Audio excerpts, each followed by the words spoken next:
This piece of content is brought to you by the Minis Forum HX77G, a fantastic little Windows gaming console that comes with a 6600M, a 7735HS, and honestly impressed me with its performance. Click the link in the description and make sure they know I sent you to support the channel and support yourself by getting this cool product. But also support the channel by using Broken Silicon to get discounts on Windows keys at cdkeyoffer.com and on Vite Ramen at the links below. And we'll talk more about those sponsors later. But for now, let's just get on with the show.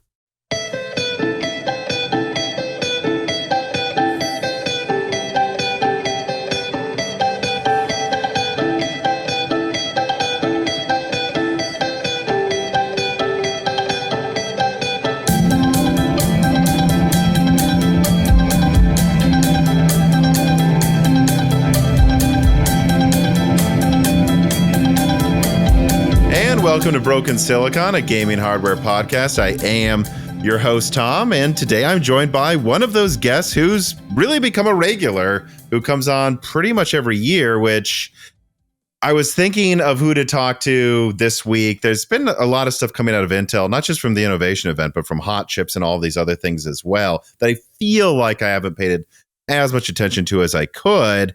I realized this guest would be perfect, and I went, well, wasn't it like a few months ago that he was on or something? No, if you can believe it, it's been 10 months since you've been on last time already. Uh-oh. And I think you're a really great person in this space to talk to when it comes to anything having to do with stuff that's not just gaming, but server professional and actually understanding like what makes, frankly, a good professional product. So please introduce yourself. Hey, I'm Wendell. I'm from Level1Techs, computer janitor extraordinaire. I actually went to Intel Innovation 2023, and Intel sponsored my trip out there. And it's interesting because it's not really, it's kind of, I mean, they take advantage of the fact that it's going to be a media event, but it's becoming not really a media event, more like let's show off what you can do and have programmers do stuff. And so it was really interesting to see that aspect of it. But yeah, I saw a lot of cool stuff at Innovation, and I've certainly been kicking the tires on a lot of the stuff we're going to talk about. So it's a lot of fun times. Yeah. When I was at Hot Chips once, I went to another show too. Really, I think the best information I gathered was talking to people outside of the presentation, behind the scenes. Not always stuff that you can really say publicly, but like actually speaking to an engineer who works at Intel and going, you know, I have the suspicion that this is this. And they'll often be much more open than I think, especially recently, how much some of these media events are so choreographed now, honestly. Yeah. So we can't say that. It's like, that'll get us in trouble with the shareholders. And it's like, okay.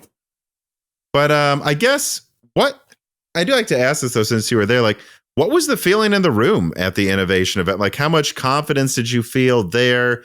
And because I think you said this to me offline, some things to this effect as well. Like, what were they saying that they weren't saying? Like, what is the feeling that you got about them, you know, like regarding which products they're actually confident in? I get the feeling that they were going to show more of Emerald Rapids than they did, but there were Emerald Rapids systems on the show floor. They had a 288 core demo system on the floor for like 4 or 5 hours, and that sort of drew a crowd, and they're like, oh, we got to get this out of here. So it went back to the research lab or whatever.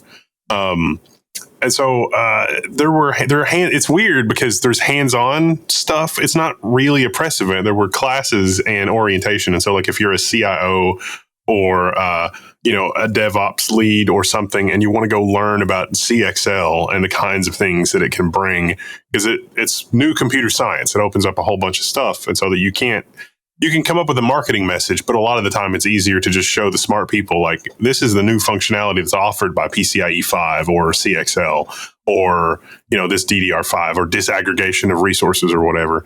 And then let the people trying to solve those problems in those companies, enjoy the new Lego brick that can be integrated into their solution, however it is. There was discussion about Meteor Lake. There was actually a lot of legitimately interesting stuff for AI and acceleration.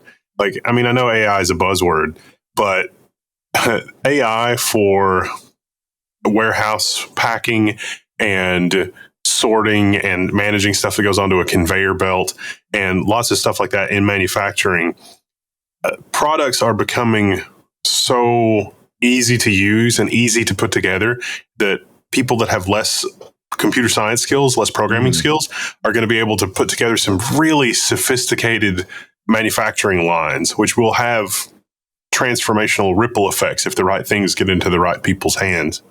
And so it was really interesting to see some of that at Intel Innovation. Intel Capital is there. So like if you have some of the investment banker people stuff, it's like Intel Capital is investing in this and this and this and this and this and this, which, usually pays off. And usually they're using Intel hardware and all that kind of stuff. But it was interesting to see the kinds of things that Intel Capital is investing in and the projects and that sort of stuff. So it was pretty electric, but it was also, it's a bit of a pivot for this event. And so I think that if Intel continues the trajectory toward, developer event and brass tacks, and you can play with this. So like in their hands-on labs, they had instances set up in the Intel Developer Cloud where you can literally go hands-on with CXL devices. You can literally go hands-on with AI.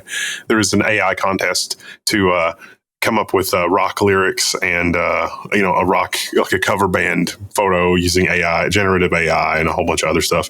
And if you've never used those technologies, it's like, sit down. This is what you run. This is what you download. This is the GitHub project. It can be very illuminating.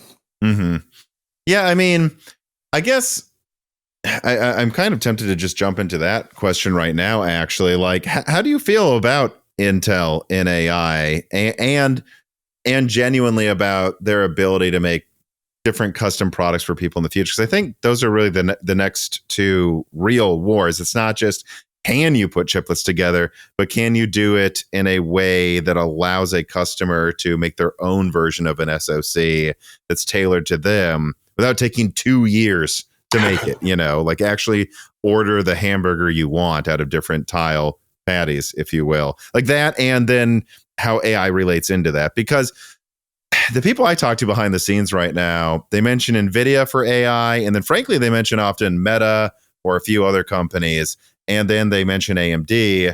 I don't hear a lot of mention of Intel, and it's not easy to just say they talk about AI, because I mean, even AMD talks about AI constantly with Phoenix, even though its AI engine isn't really the point of getting Phoenix yet. They all feel like they have to talk about AI. I wonder what your thoughts on that are. Yeah, the Intel Innovation Press, the part of it that was press oriented was definitely extremely AI heavy. But I think that's because that's what's got everybody's attention now. It's like, if we figure out the AI thing, it's a license to print money, so we have to talk about it, which is being overshadowed by the actual legit AI breakthroughs, which is, it's like we can't talk about AI because then we talk about the pie in the sky AI as opposed to the locally disruptive AI that's happening. Intel, for a lot of things, Intel legitimately does have the goods. I mean, AMX is a very nice evolution. And, the mess that has become AVX 512 getting reined in, it took a team probably of 200 IQ people to get that kind of a plan together. And the plan looks good. It remains to be seen if the plan is going to be pulled off, but the plan looks good. I like to see the experimentation on the AI side. So when you're talking about like tiles, I'm thinking Ponte Vecchio. They showed off Ponte Vecchio, and it was like, how are you getting this is a crazy leap forward in terms of packaging technology, to say nothing of the function of the chip. But do we really expect this to pull things off? Do we really expect this to happen? Because isn't the point really not that you can do it, but that you can do a version of it that's tailored to a customer in a short amount of time? Yeah, exactly. Or at least that was one of the marketing messages. And so does it really take shape like that? Do you also have your own tiles? But what if Nvidia comes in and says, okay, we're going to use your packaging technology with our tiles? That's in the keynote, they showed that off. It was TSMC. So Intel is doing TSMC lithography plus their own on one package. And that's not the first time Intel's done that. I mean, there was also Kaby Lake, the AMD GPU on with an Intel CPU. It's like the unholy abomination. I got one of those just because I mean, how could you not? I did too. I had pretty bad throttling issues in the laptop I had, because like it was. This is a thing that you don't see as much on laptops anymore. But like 10 years ago, there'd be these gaming laptops where the boosting was not well tailored and tweaked, and so it would go from like 2 gig or whatever it was, right, like 1.5 gigahertz to 0.8. and back and forth. And if you're playing back then like Far Cry 4, what that means is you're going from 60 to 30 frames a second. And I'm like, could you just keep it at 1 gigahertz and not fluctuate? Because there's nothing I can do to make this work. Should the power budget go to the CPU or should it go to the GPU? Right. Yeah. I think that, it's very much the case that we haven't figured it out yet. Mm-hmm. But you have other companies like Neural Magic, which are doing CPU based inferencing. And so, they would say that having a lot of cores is a perfectly viable way to get to the bottom of some of the AI stuff. So the uphill battle for Intel is building their software ecosystem along with the hardware and then demonstrating its capabilities. There's a little bit of that at Innovation. If you're a Red Hat OpenShift customer, there's some really cool stuff with Flex GPUs and integration of Flex GPUs into OpenShift. So you can shift container workloads between machine learning and VDI and raw compute with AMD's or at least with Intel's Flex series of GPUs. And one thing with the Flex GPUs also is that for the VDI side, they're going to offer license-free VDI, which is kind of disruptive if you can get your hands on them. And if, because Intel's very worried about qualification and integration. And, it's like some rando like me is like, oh, look, I deployed a Proxmox cluster with a bunch of Flex GPUs. And it's like, oh, we didn't spend months certifying that. I don't know if we can even, it's like, but it's like, come on, as long as you got a reasonable, if you pass the WHQL, there's not too much to worry about for the bog standard VDI use case. And so there's a lot of those battles that Intel has yet to fight. And so I think that Intel's at a disadvantage with some of those contemplated use cases, but they could get there. Mm-hmm.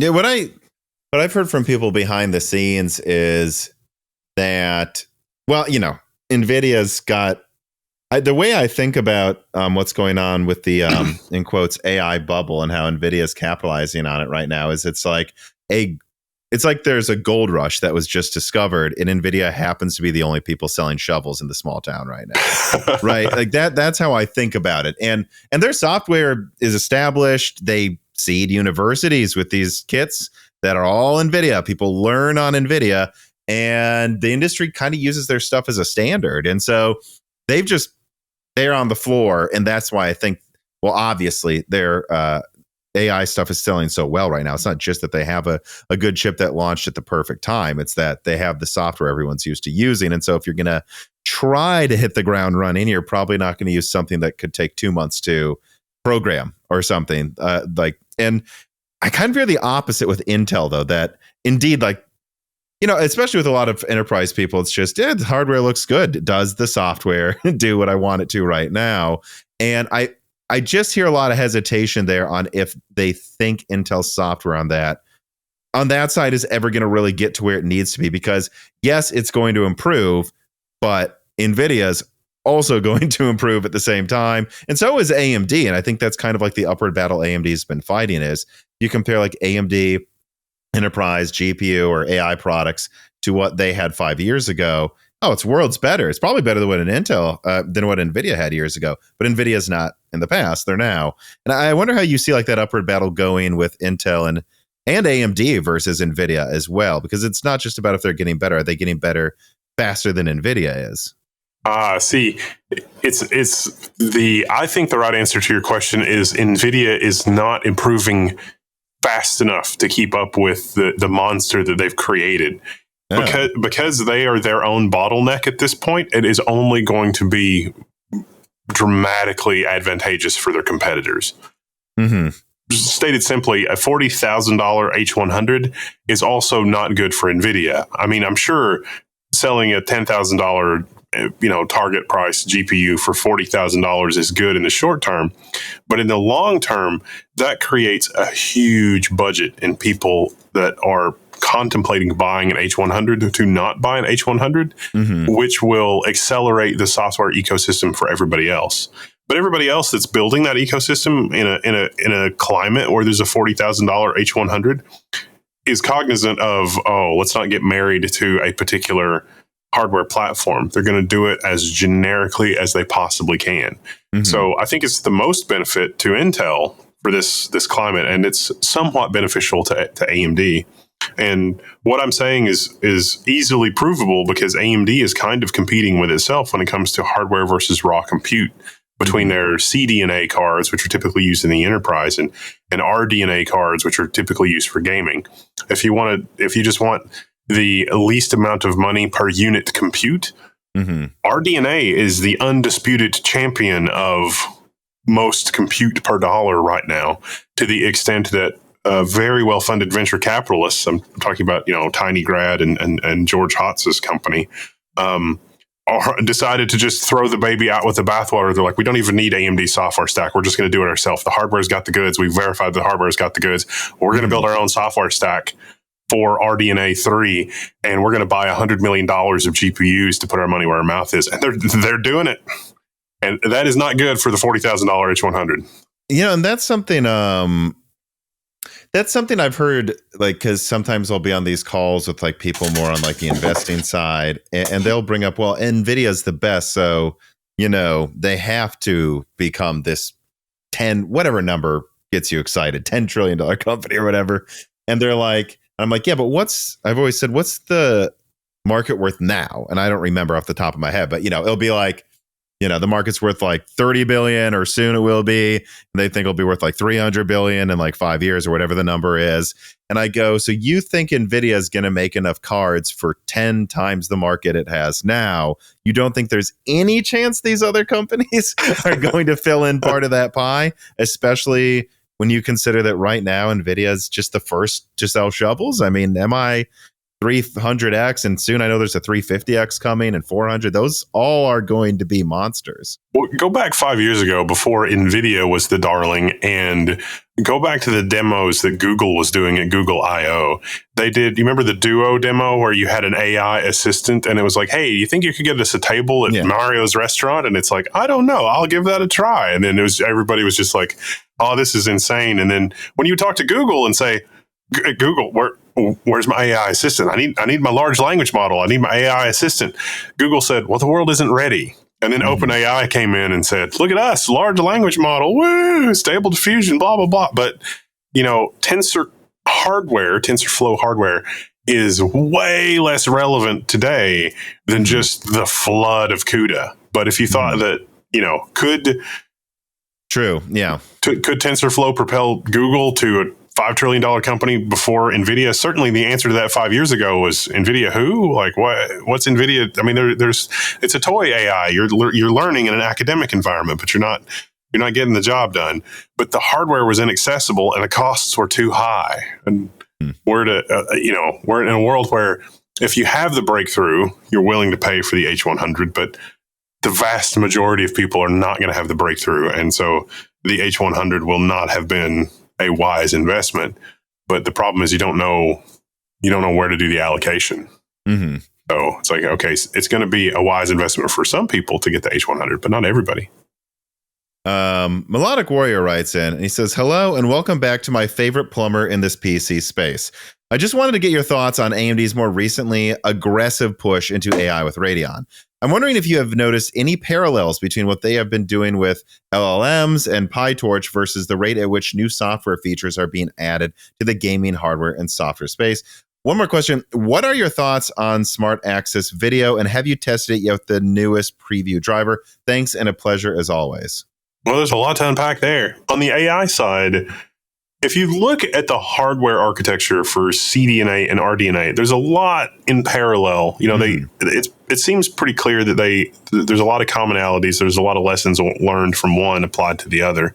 If you look at the Vega products, clearly early on, I think AMD thought that they would be able to get a gaming something out of something that was really just designed for amazing compute. But I don't think they ran out of money, right? And so they needed something that could do it all. And it seems like, okay, where we are now with RDNA 3 and CDNA, it seems like AMD's been pretty careful to make sure that the fork in that family tree doesn't get too far apart. So maybe someday we'll see those merge back together. But what's driving interest now in RDNA is that I think that they're starting to realize that, well, okay, the AI ecosystem uptake is kind of driven by people that are playing with this on their own. And then in parallel to that, you have very smart computer scientists like George Hotz looking at how much raw compute you get on RDNA 3 and saying, wow, this is really wasted. I can buy $1,000 GPU, or I can buy a $5,000 enterprise GPU, or a $40,000 H100. And at the end of the day, my linear algebra is happening as fast or faster on the $1,000 GPU versus the one that costs $40,000. The gap is the software. This is what made Linux take over the universe everywhere. In the beginning, there was no Linux, and it was a hodgepodge of a whole bunch of different systems. And then Linux completely took over the universe, literally everywhere except for desktop computing. And it will be like that with AI software. And so I think AMD recognizes that, which is why they invested in PyTorch, why they've partnered with Hugging Face, and why they're doing so much with Meta. I mean, Meta in their data centers is basically power constrained, and they've made commitments apparently to Meta, and Meta is very satisfied with those commitments. And so we see Meta deploying AMD hardware at a very large scale to deal with the constraints of what they've got to work with in the data center. And so I think those things,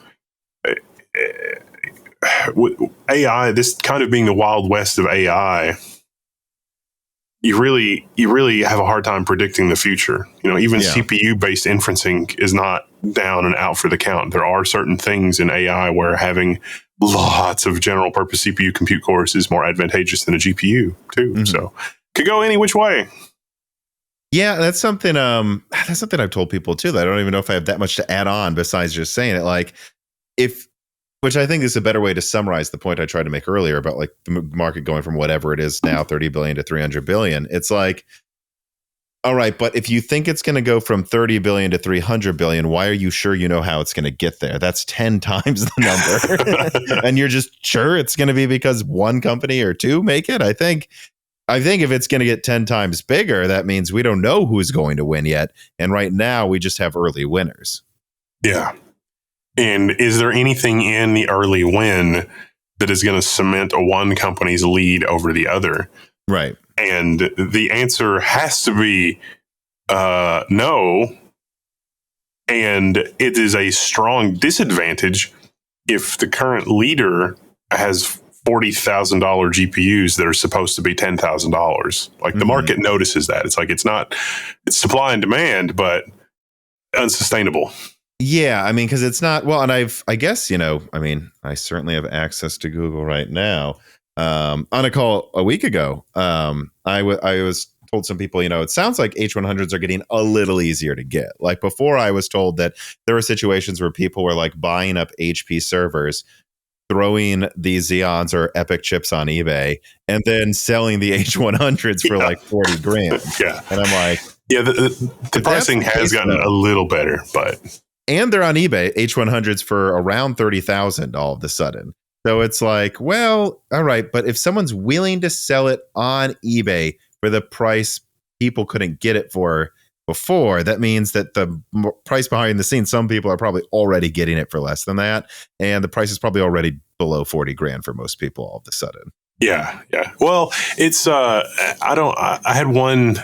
I had one contact that was annoyed because they had an existing cluster that used a lot of, I think, V100s, and they went with Ethernet instead of InfiniBand, and so they were just trying to get InfiniBand cards from Nvidia. And the sale, I'm not sure, I think it was HP handling the sale, but it basically came down to, okay, if you upgrade your entire system, we can get it for you in a couple of months. But if you just want the InfiniBand cards, it's going to take like 6 or 8 months. And it's like, well, the V100s are still doing it for us. We don't really need H100s. And they're like, no, you must take the H100s. It's like, do you really need it? Yeah. Yeah. So it's the supply chain is still, even at 30 grand, that's a $10,000 card, not, it's not good for anybody. And then Nvidia is going to overproduce. We've already seen how this plays out with crypto. Like, we made a bazillion of them. And it's like, well, I've got some bad news. Zabeto3 writes in, and he says, hey, Tom and Wendell, do you think the current AI boom is a bubble? How does it compare to the crypto bubble? If you had to make a rough guess, what do you think the AI market looks like in 2 years? And actually, because this is something I've gotten into debates with people on the show. over the past couple of months. It's like, I think obviously AI is in a bubble right now, but just because I think AI is in a bubble doesn't mean I think all of it's worthless. We keep seeing this, no one's going to use pets.com, but Google succeeded. And like, I could start naming random altcoins, but I'm not going to, because I don't even want to plug them. It's like, well, Bitcoin's still El Salvador and like they're in Venezuela and it's still used, but nobody needed to make a dating app on the blockchain, guys. Like, no one needed to. And I think AI's, I can't help but suspect there's a ton of companies out there buying up H100s and stuff for AI, and then they're going to realize they're not even sure what to do with it yet. Yeah, that is exactly it. They've convinced someone that has a lot of money that the only thing preventing them from having just vastly more money is that they don't have a couple of racks full of H100s, and that's where a lot of it's just that FOMO is fomenting some really insane stuff. And yeah, it is absolutely a bubble. Now, could we see major breakthroughs in artificial intelligence that completely change the landscape of what we experience in our daily lives every day? Oh, absolutely. Absolutely. Imagine they figure out the warehouse robots or cross-country driving or some of the very common jobs that we have here. I mean, in less than a generation, it's going to be an amazing and also brutal transformation, I think. Mm-hmm. And some of that will drive hardware adoption. But I think once the secrets of that are unlocked, what we're able to do with the hardware that we have is probably going to change. It's probably not going to require so many transistors to get the job done.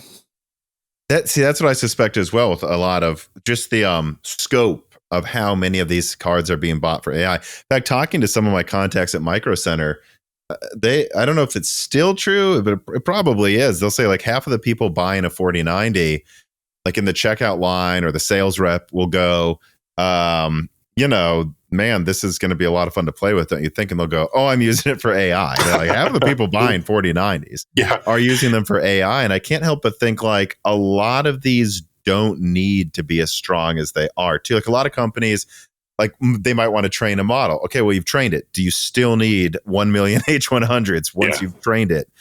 Did you actually need to not train it as much as you thought? Or half of the things you were training turning out to be useless products? I think there's going to be a lot of that. Yeah, there's already on Hugging Face, there are 7 billion parameter models that far outperform, the 20 or 30 or 40 billion parameter models. And some of that is training, and some of that's just because this is the wild west of this kind of thing. There's a lot of, I think that the large language models are also sort of the darling of the bubble. There's a lot of other non-large language model AI stuff happening that isn't getting anywhere near the attention. And it probably is true that having ubiquitous access to a ridiculous amount of computing horsepower is going to be transformational. But in the way, like in the 80s, is like all the compute horsepower was in centralized mainframes, and then it moved to the desktop. And then that paved the way for, the insane computing revolution of the 80s. And so having everybody have access to a 4090 on their desktop probably is going to be the same thing. But the question is like, are we in 79 right now? Is it 82, 83? Is the internet explosion about to happen? I don't know where we are on the curve, but we're at the bottom, I think. Mm-hmm. Yeah, I mean, I think I'm trying to think. The only thing that would make me think is it's not just at the start right now, is if it's like we figure out the first things we can do with this way faster than we thought. Like they're trying to do everything with AI models right now, and then if we just find out, self-driving still 10 years away, and actually half of these personal assistant apps don't work. But yeah, we can make thumbnails quicker, and we just made all the stock photo companies go out of business. So there's that. But because I think it's just going to get to like, but I don't know if it's going to be in a year or in 5 or 10 years. There's going to be like probably a halfway crash where there's like a plateau of what we can even do with this until the next breakthrough in AI. I just don't know if that's going to happen in a year or two from now. And it's not saying the AI bubble's over. It's just saying maybe it takes an intermission, or if it's just going to innovate, full steam ahead, and we actually will just get self-driving finally figured out in 5 years. But I can't help but remember people telling me 10 years ago, we'll have self-driving in every car by 2020, and now it's 2023. Yeah, I think it's like, oh, it turns out full self-driving, it was a little harder than anticipated. And it's like, yeah. Yeah. Well, we have these drones flying themselves around, and it's like, yeah, they're in the sky. There's nothing they can hit. Of course they can fly themselves. Now try to go on a bumpy road in southern Illinois, and let's see how that self-driving car does. Joseph Kelly writes in, and he says, hi, Tom and Wendell. I'm a proud Patreon of both Level1Techs and Moore's Law's Dead. Thank you. Yes, and thank you as well from me. What sort of AI features would you like to see in AMD's future GPU and CPU products? And is there any insights on when AMD will have the full ROCm SDK on Windows? Are we missing things like MI Open with PyTorch that needs to work in Windows? I'm loving the ROCm-powered Llama text inference. I don't know what that is. I get, but I want more. Thanks for both of your channels and great work you guys do. So it's a really interesting thing happening right now with the whole Windows support. And not on the AMD side, on the Nvidia side, the native Windows support for that is basically going away.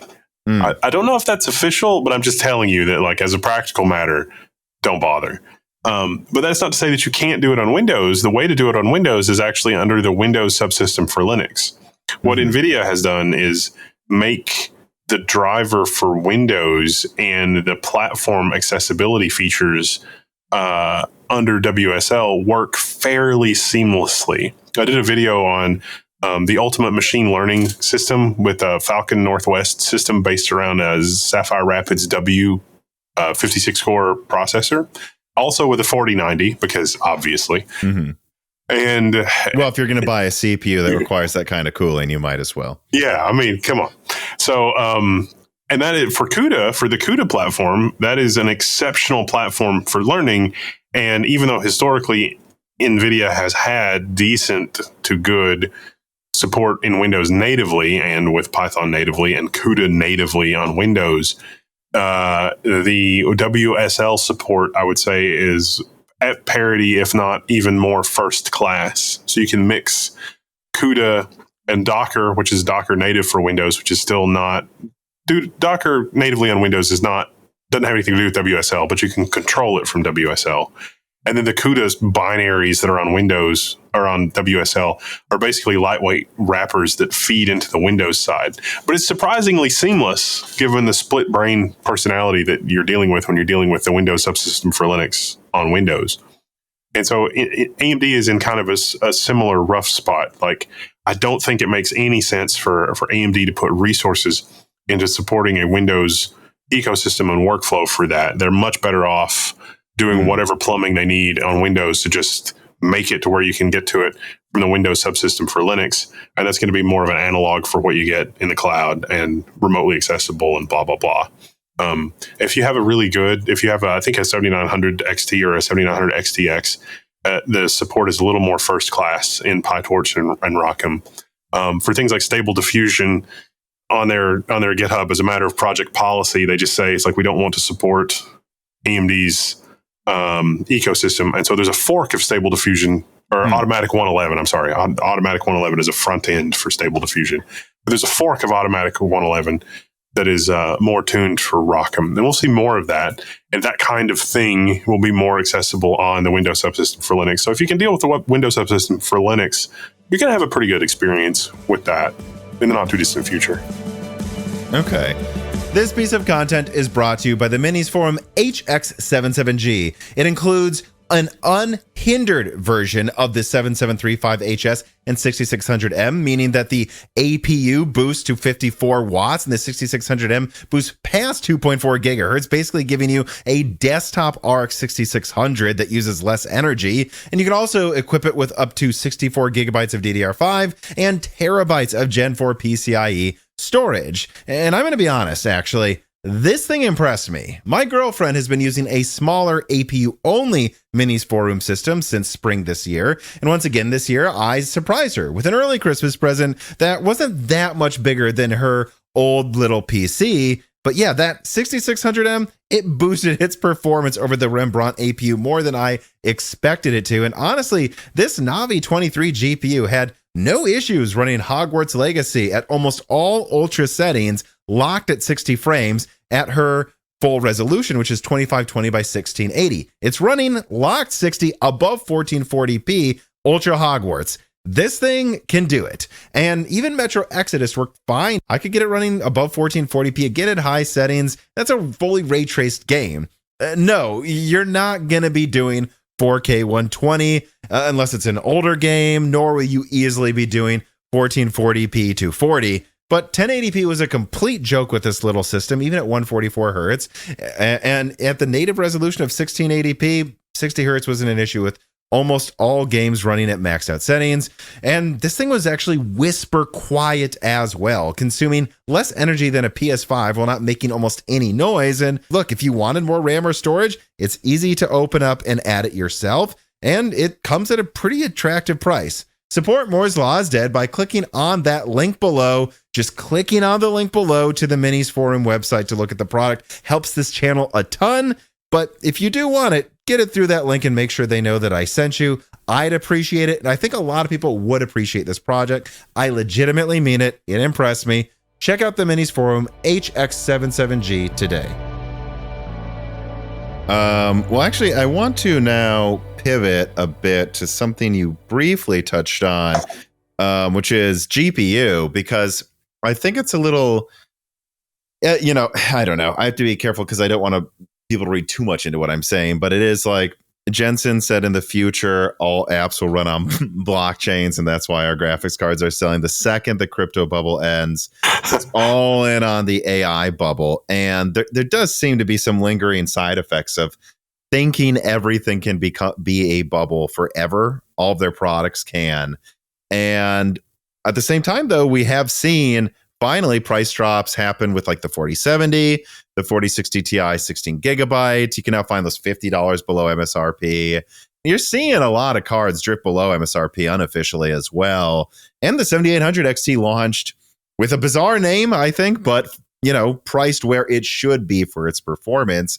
And it's, to this day, as far as I've checked recently before I started recording, kind of hard to get in most regions. And the 7700 XT is starting to kind of sell through as well. And the 4070 is picking up in sales after, being regularly found for like $550 or something. So I don't know. You did a video where you seemed to really, really like the 7800 XT.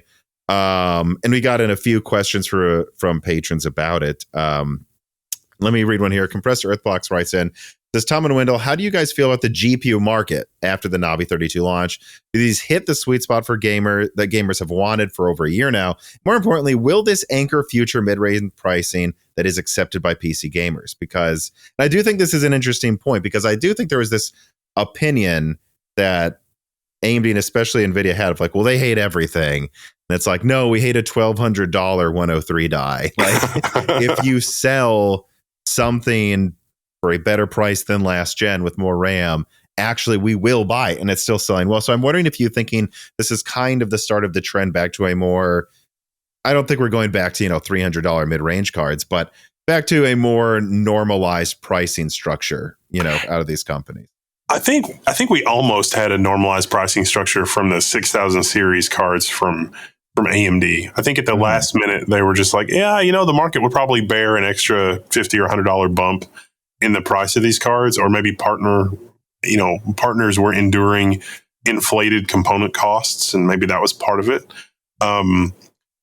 But I think that what happened is that people looked at the insane performance of the 7900 XTX and the 4090. And historically, like, you got to go back like 17 generations for this, but historically, when we're talking about like the 980 or the 1080, there wasn't a huge difference between like the 1080 and the 1080 Ti. Okay, that one, there was actually a pretty big difference, but historically, the card that was twice as expensive was not that much better. But the 7900 XTX was breathtakingly, dramatically better. And the 7900 XT was not really that much worse, but it was also a lot cheaper.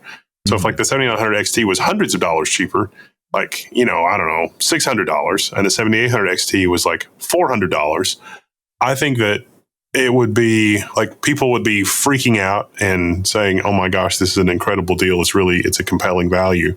But I think we're also sort of stuck in this weird situation where there are a lot of people that have their brand and they don't want to try a different brand. And so it's this weird juggling act where, if AMD priced something extremely aggressively and they got the volume to be able to price it extremely aggressively, then they win in terms of profit margin and next generation products and that kind of thing.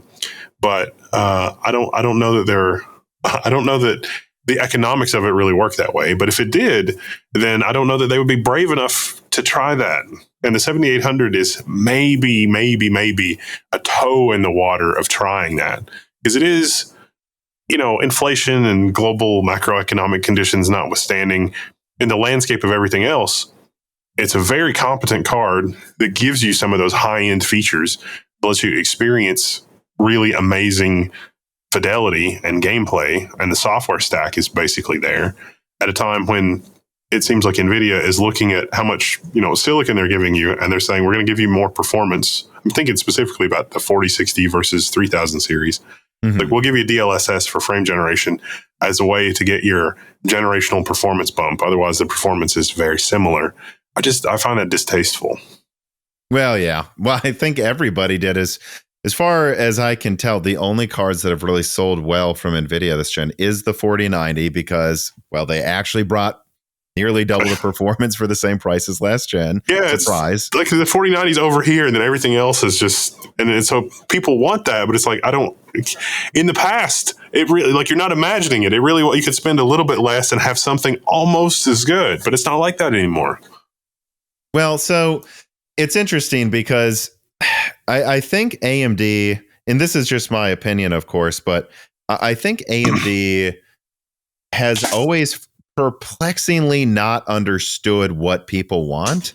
Like, and they've either overshot or undershot like what was necessary to have a successful product. Like I've had this thought for a while. Like, is AMD actually going to figure out what people want?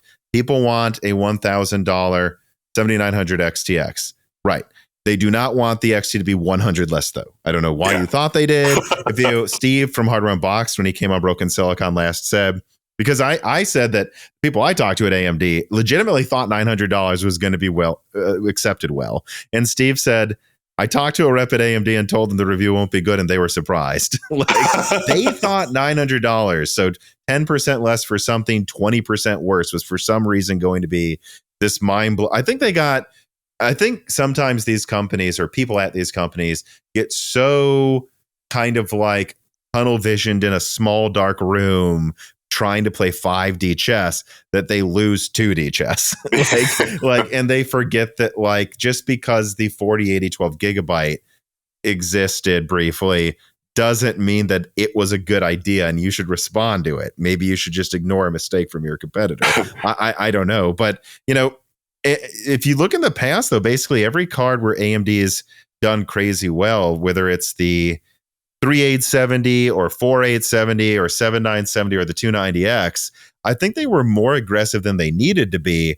And then when they had a product that could have been good, they just didn't understand it just needed to be 10% cheaper. Like, because I did a video recently called AMD's Blueprint for Success, which basically made the argument that, like, all AMD needs to do is roughly be 30% better, and people will just buy it in droves over Nvidia. And they don't always need to be 30% better. I'm just saying that's when it will sell out. And even 20% better is probably enough. And a couple people in the comments were like, well, duh. And it's like, not duh.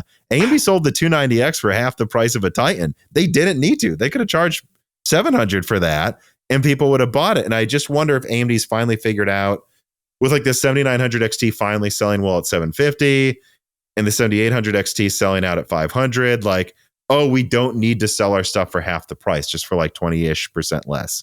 Yeah, I thought that the physical design of the 7800 was designed to try to, meet the margin goals. It's like, every generation we get a little bit better margin. But I was helping somebody put a system together. Like, this is probably in April or May. It was right before Computex. And that was when the 6000 series prices were starting to come down. And so I was like, okay, this is the kind of performance that you can expect from like a 6750.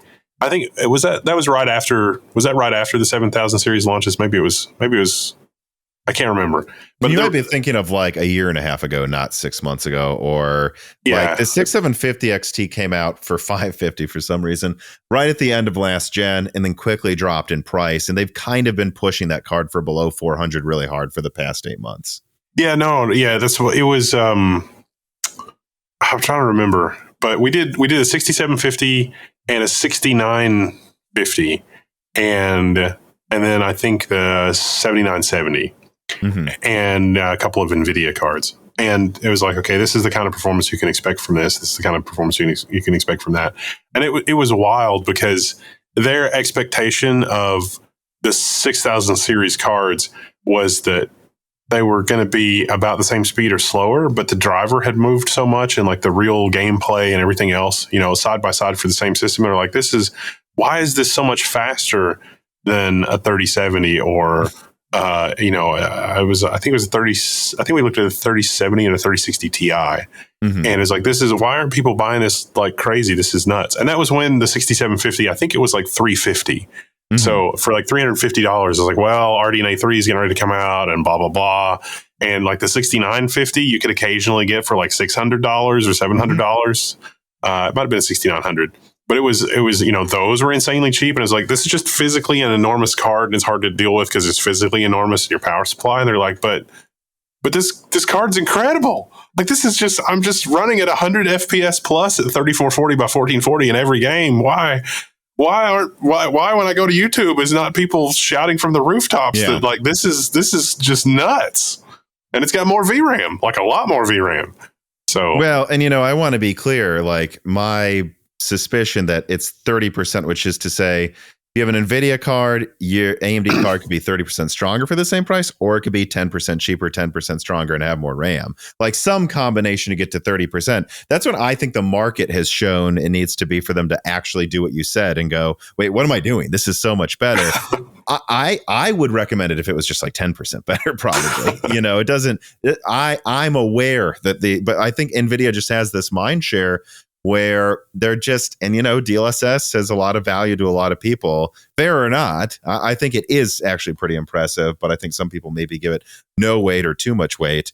That I think they're just always going to want it to be a bit of a better deal. But I don't think there's as many people that wouldn't try AMD anymore, because I think Intel Alchemist came out and every review said, hey, it's hard to do drivers as well as AMD and Nvidia. And all of a sudden, all of these websites that used to say Nvidia is better is now grouping Nvidia and AMD software together, because the difference between them and Intel, they might as well be the same. I mean, and I think everyone took a step back and said, oh, wow, actually AMD is pretty good, isn't it? And maybe I don't want to get a 3050 for $300 instead of a 6700 for $280 or something. And so I think it's just, we're just going to have to find out if AMD realizes that they don't need to charge half as much, because I think there's just been this defeatism in that company last gen where they were just like, we're only going to charge $20 less because no one cares anyways. And I think they're wrong. I think people will switch. It just needs to be 20-30%. And they've always thought it needed to be half as much or it's not worth bothering. I don't know if you think, because I think people tend to regard Nvidia better now, but I think there's something going on where people are like, but AMD's not bad. They're not bad. I do think that DLSS type technology is very good for the gamer, but not at the cost of physically getting less silicon. And FSR3 is looking good and that sort of thing. But I do worry.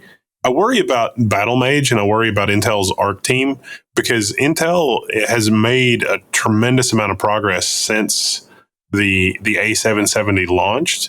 And I think that a lot of what Intel's discovering is that a lot of the shenanigans, I guess is probably the best way to put it, in game drivers and stuff, is a lot of game companies don't really want to put a lot of work into optimization or anything else. Very briefly, Cyberpunk 2077 was running better on Linux than it was on Windows. And that was just because when they were working on the Proton stuff, that they noticed that there were some unoptimizations, I guess, in the graphics pipeline. And so in the translation layer, they're like, oh, you're playing Cyberpunk 2077.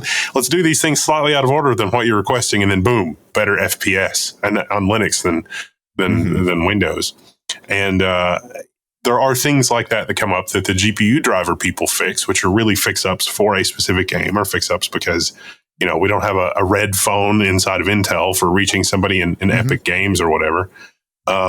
Which they do at AMD and Nvidia, and they've been doing this for so long. Yeah. And the Starfield thing was crazy because it was just like AMD, that was one where AMD knew this is going to be a big release and it's Bethesda Studios. So we better put all of our effort into this. Gonna dot the I's across the T's. But then Intel, it didn't even work for a week. And it's like, you can't say you're making progress if like the big release of the end of the year and then it doesn't work. And that's just such a miss. And I'm still blown away that I keep seeing those misses because I have Meteor Lake graphics here that I test every now and then. They still don't run some games. And I'm like, that's 3 years after. I'm not Meteor Lake, Tiger Lake. Tiger Lake, like they still haven't fixed that completely in 3 years. And I'm like, it's not enough to say you fix Counter-Strike. Like every game needs to work. Intel has got to stay the course. They need to stay in the GPU game. It's good for gamers. It's good for everybody. At the lower end of the market for like the A770 and below, I think it's going to cause AMD and Nvidia both to do some really creative engineering to meet those price points and to meet that level of functionality. But I think that we will see software innovation and process improvements in a way that only Intel can do. It's like, just because I was talking to Steve at Gamers Nexus about this, and the team, just because the team at AMD and Nvidia is put together a certain way doesn't mean that the team architecture at Intel is going to be put together the same way. And probably the team at Intel is going to be put together in a completely different way, which is probably going to improve the overall ecosystem.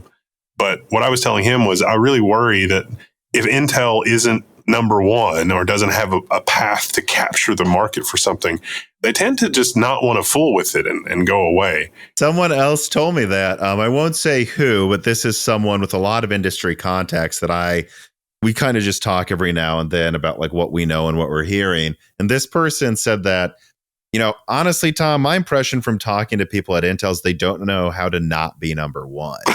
Like that's what he said. And like, if they would have just launched Alchemist, my opinion, they should have just launched it as the A570 and the A550 and like the A310.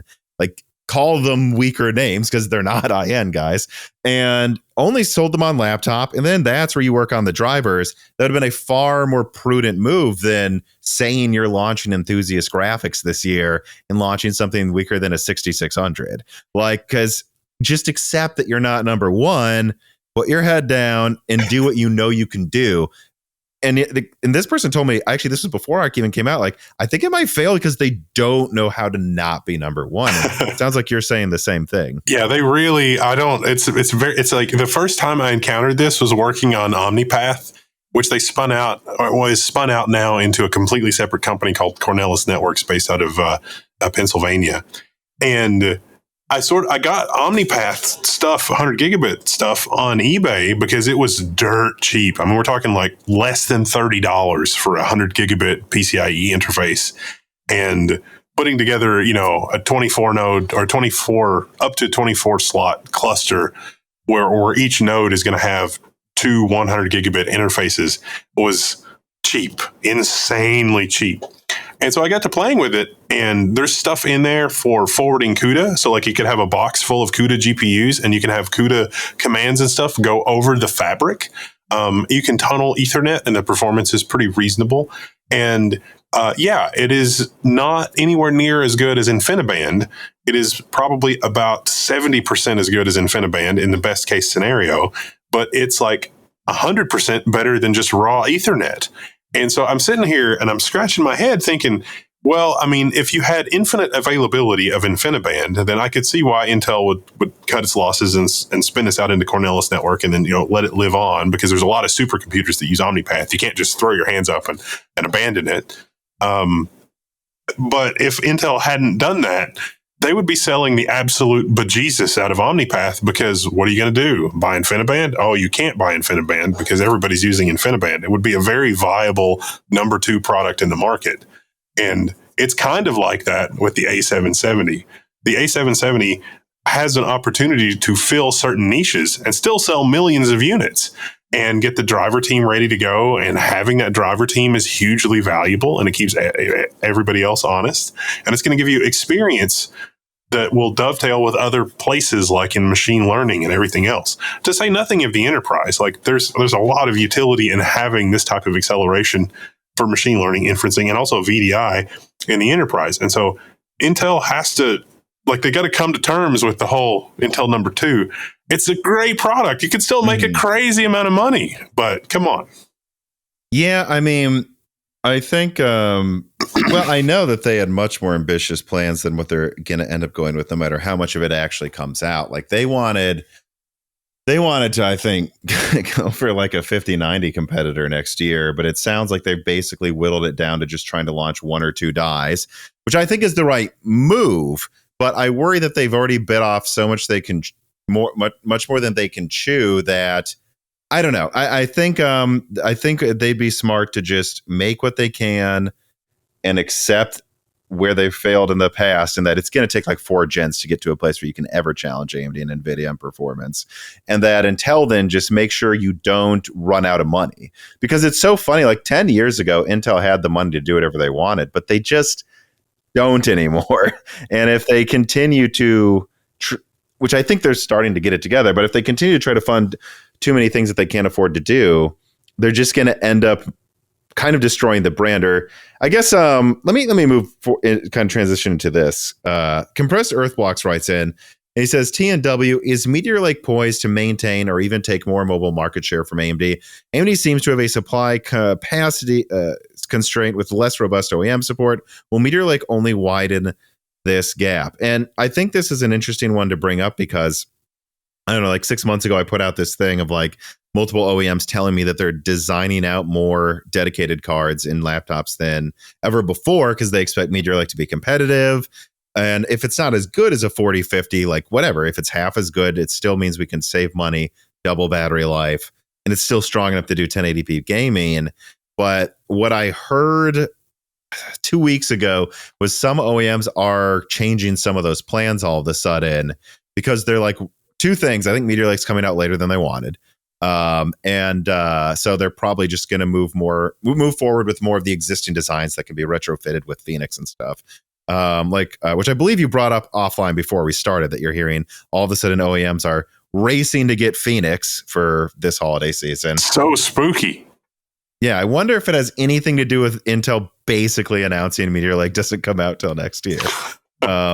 But also, they're very concerned about putting an ARC sticker on a laptop, because I think there's a requirement to put Intel ARC on Meteor Lake laptops, because they want to market it as if it's like you're having a dedicated graphics card. But a lot of OEMs are like, yeah, I don't know, that's already a brand that we don't really want on our laptop. And I don't know. I wonder how you're feeling about Intel's position in the mobile market right now, because you also said offline to me that you got a big feeling from the innovation event that they're worried about AMD taking mobile market share next.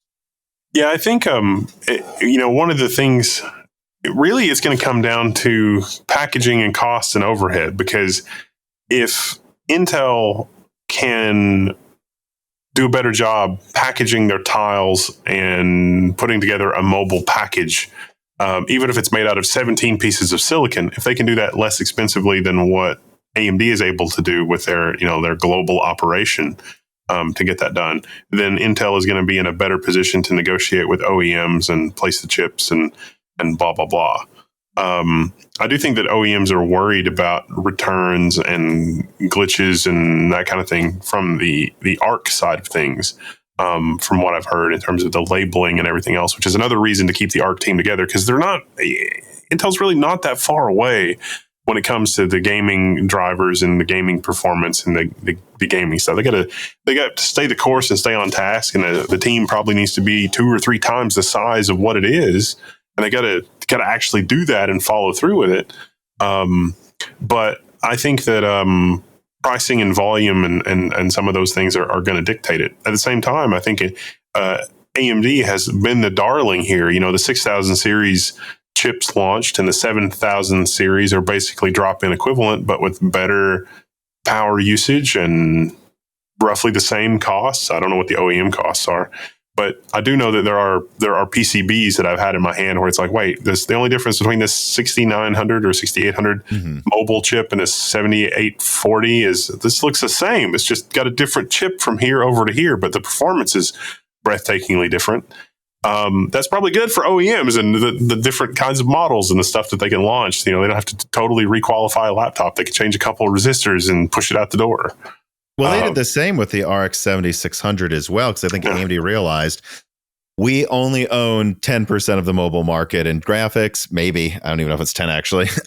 And we own like 30 to 40, probably 30 to 35% in laptop potentially, but I don't know how much of that includes like just these massive deals they have with like, businesses that buy up Intel in bulk. So they're like, they're not going to put as much effort into designing a new AMD laptop every year. So we better make damn sure that if they need to move to a new socket, it's a good one, and everything should be drop-in compatible most years so that there's no friction to switching when Intel stumbles, I did get to play at the one of the booths had a Meteor Lake laptop, and I got to play with it while I was there, and it was really interesting. It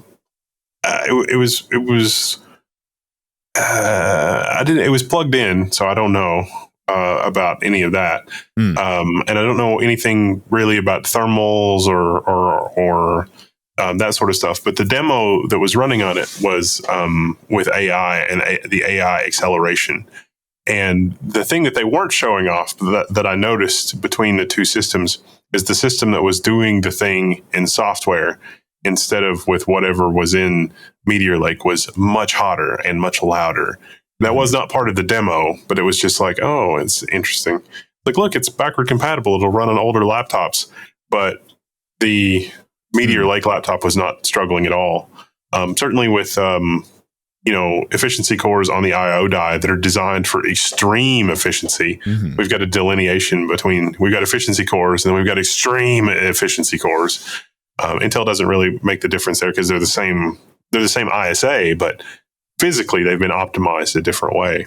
So you could have the way I would describe them, and I've said this recently, is Gracemont C, kind of like there's Zen 4 and Zen 4C. Yeah, it's really Gracemont C. I talked to someone at Intel the other a couple weeks ago that said this is Gracemont, but on TSMC 6 nanometer and optimized for low voltage and density. It is the dies. They're even smaller cores than they are on Raptor Lake because we don't want it to even go past 3 gigahertz. Yeah, and that's, it's like you take out the power delivery and everything else. So those laptops will be able to live on those cores for video playback and very light background threaded stuff, which is good. But at the same time, I really want my laptop to be insanely efficient in the first place. This is one of the frustrating things with like the M1, M2 architecture from Apple is that they really closed the loop on the whole hardware software ecosystem. If you don't venture outside of the hardware optimization for particular pieces of software that Apple has done, it's breathtaking. As soon as you start doing stuff off script, it's much less breathtaking in terms of IPC and everything else. But I worry that there's not enough focus on that in Meteor Lake and subsequent products versus, just chasing it's like, oh, the process will save us, and the shrink will save us, and other efficiency stuff will save us. It's like, no, you're gonna have to get in there with some software. You're gonna have to, go to Microsoft and really pull out all the stops because I think they have, for Alder Lake and onwards. I'm still not super enthused with the way that Threadripper. Like, I think they could squeeze out a lot more performance. Doing even more optimization on Threadripper and looking at processes and that kind of thing. But it may just be that I use my laptop heavier than most normal people. So, well, it's one of those things where AMD, just puts a ton of effort into making a new core that is better at everything while not doubling power consumption every generation. And then they say, we'll take a version of it. It's the same dang thing, and it'll just be optimized for efficiency. And then we don't need to do any of that. We don't need to optimize anything. We don't need to program anything. It's the same core. It's just smaller over here. And I can't help but look at a lot of the things Intel's doing with all of these tiles and stuff. And they're kind of just adding more band-aids around a bloated core that they know they need to start over with. But as far as I can tell, they're not really going, they know it too, but it's not really going to happen until Panther Lake, right? I think Arrow Lake's halfway to the Jim Keller cores.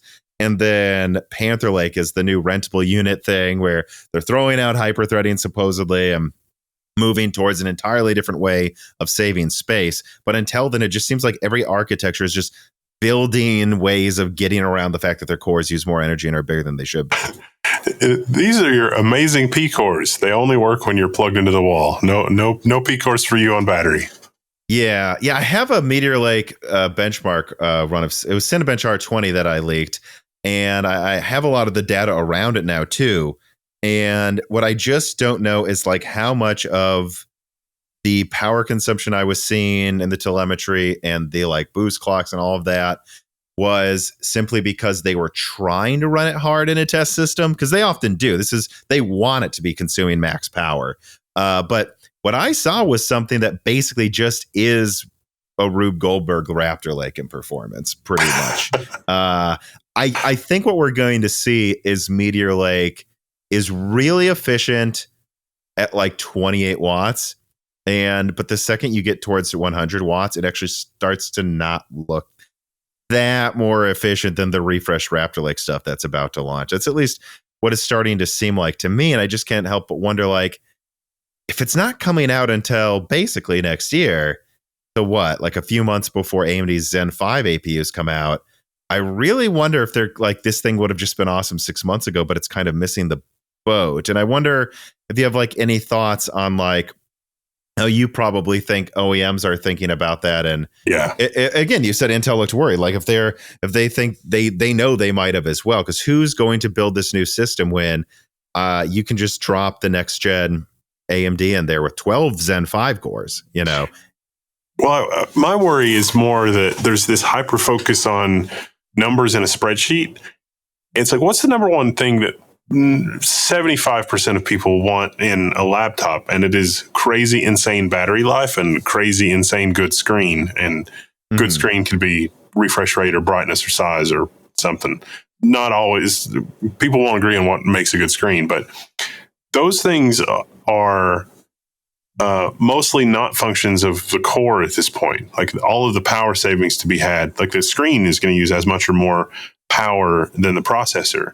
But then when you want the numbers on the spreadsheet, then you get into this efficiency game where it's oh, wait, we're going to have to push so much power through this mobile processor that it is actually going to chew up a lot of power and generate heat. And then we have to have the system to deal with that, and so on and so forth.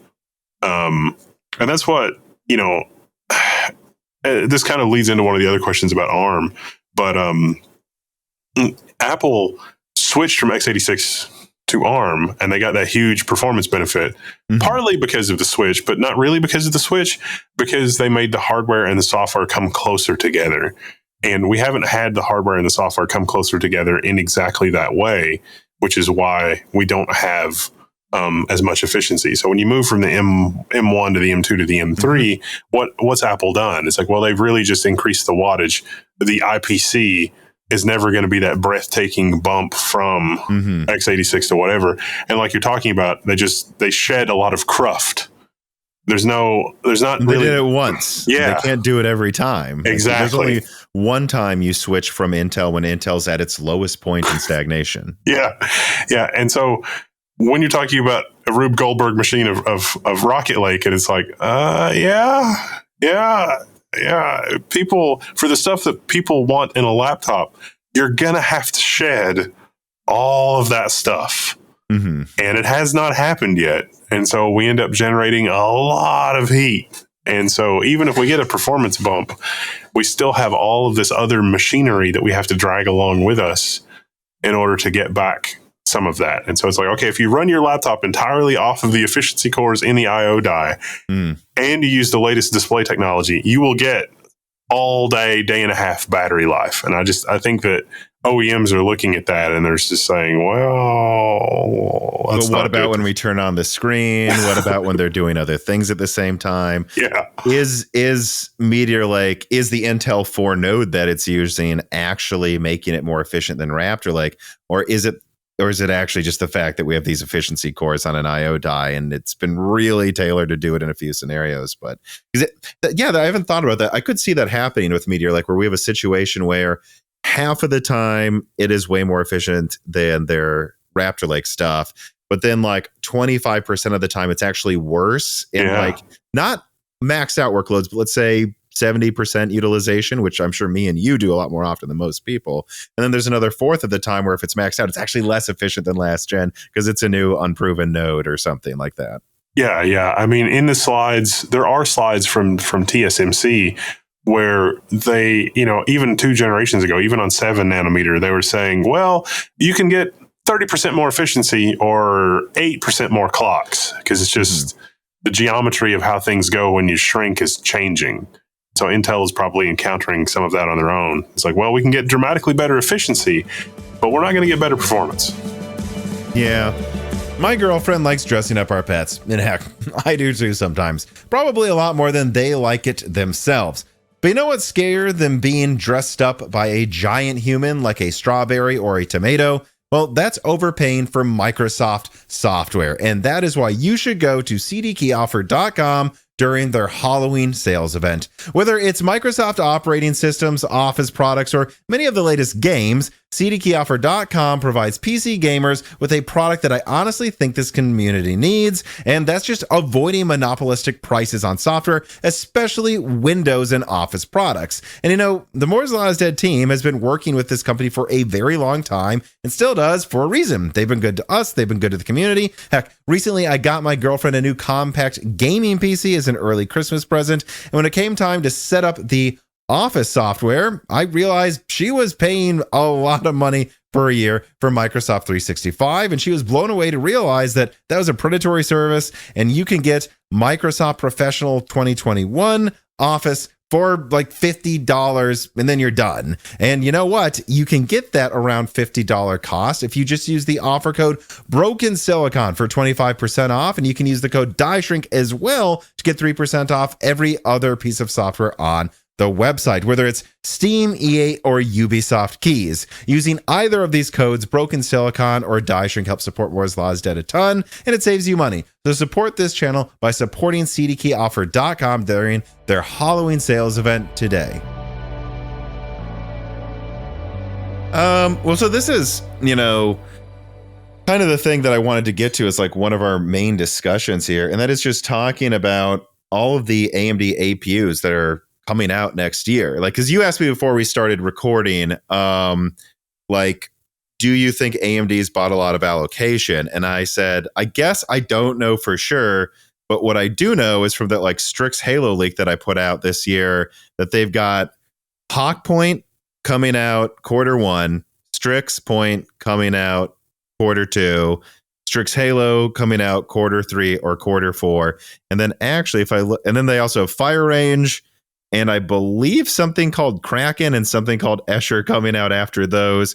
And you look at this and you go, so usually they launch 1 or 2 APUs a year. Now they're launching 4 or 5. I have to imagine they bought the capacity to do that, or they wouldn't be designing all of these things. And it seems like they're having all these things come out. Not all of them will be compatible with last gen, but I'm looking at one of the roadmaps I have, and yeah, it says Strix Point works in FP8. Hawk Point works in FP8. Only Strix Halo uses a new socket. So they're going to have all this stuff that just drops into all of the Phoenix laptops they're making now.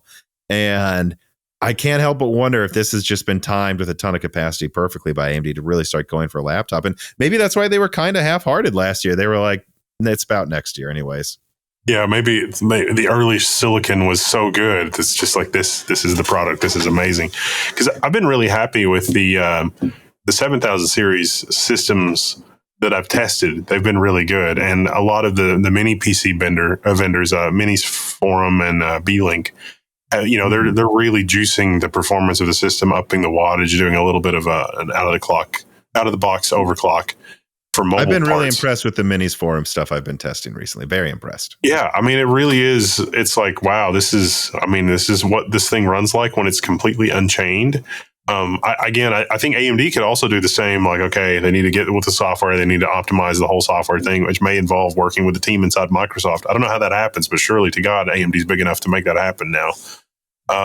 Just to get things like suspend, resume right, because it's a mess on Windows.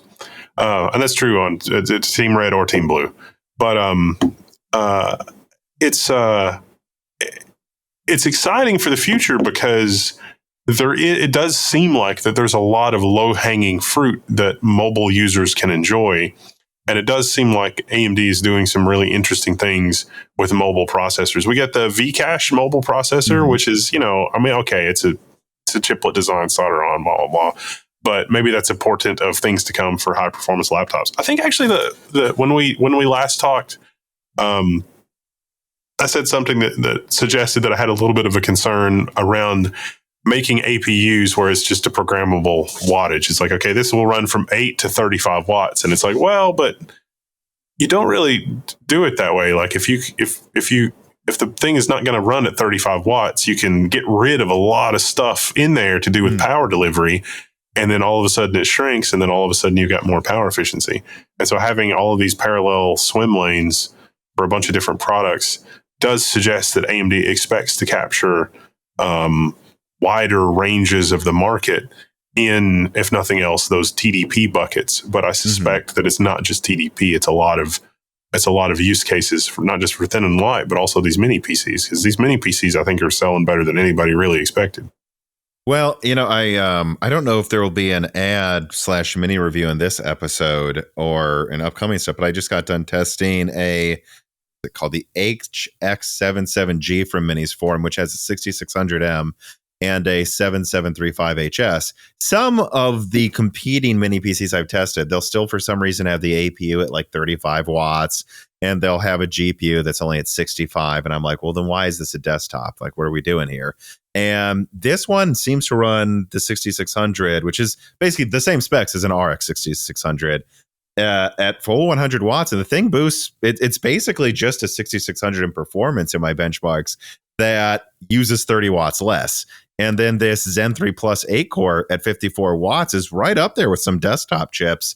And yeah, I mean, it's interesting testing that and realizing that, like, it doesn't need to use desktop power consumption, but if you just give it that extra 10, 20%, it performs pretty close to desktop.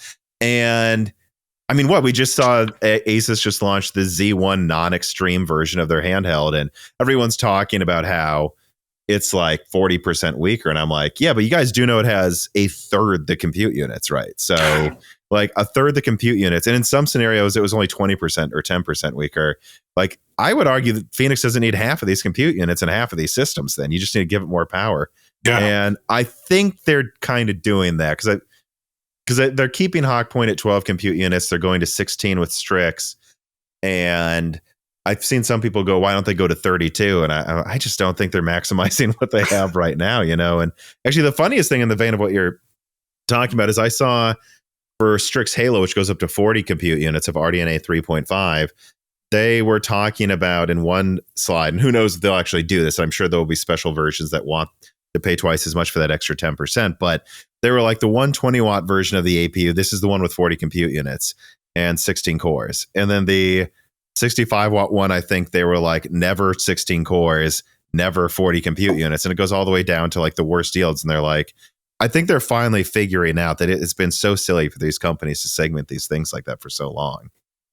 Yeah, I think that you see it the way that I see it. And I've got the 6900 version of the older version of the Minis Forum with the 6600, and I couldn't believe it when I tested it because it was just like, this is basically a desktop computer in a tiny, tiny form factor that is whisper quiet and is upgradable. Like, I put 64 gigabytes of memory, and I can put 96 gigabytes of memory in it now.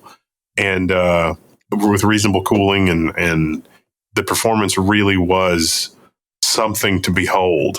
And so it's like, you mean to tell me I could get basically, within 10% of this in a large format laptop, or I could, switch down to like, I could, the 8-watt version of this that has been tuned for 8 watts, and I could run all day on a pair of AA batteries. That's what I really want. Well, all right. So we're talking about all of AMD's upcoming stuff, but I do want to kind of transition into like, I like a more direct talk about like what the heck Intel's even going to do next year, because they're launching 4 products. At the keynote, the Intel innovation is like, we are on track, blah, blah, blah. They doubled down, and they would be launching 4 major products in a calendar year, which just seems like a crushing weight for people inside of Intel.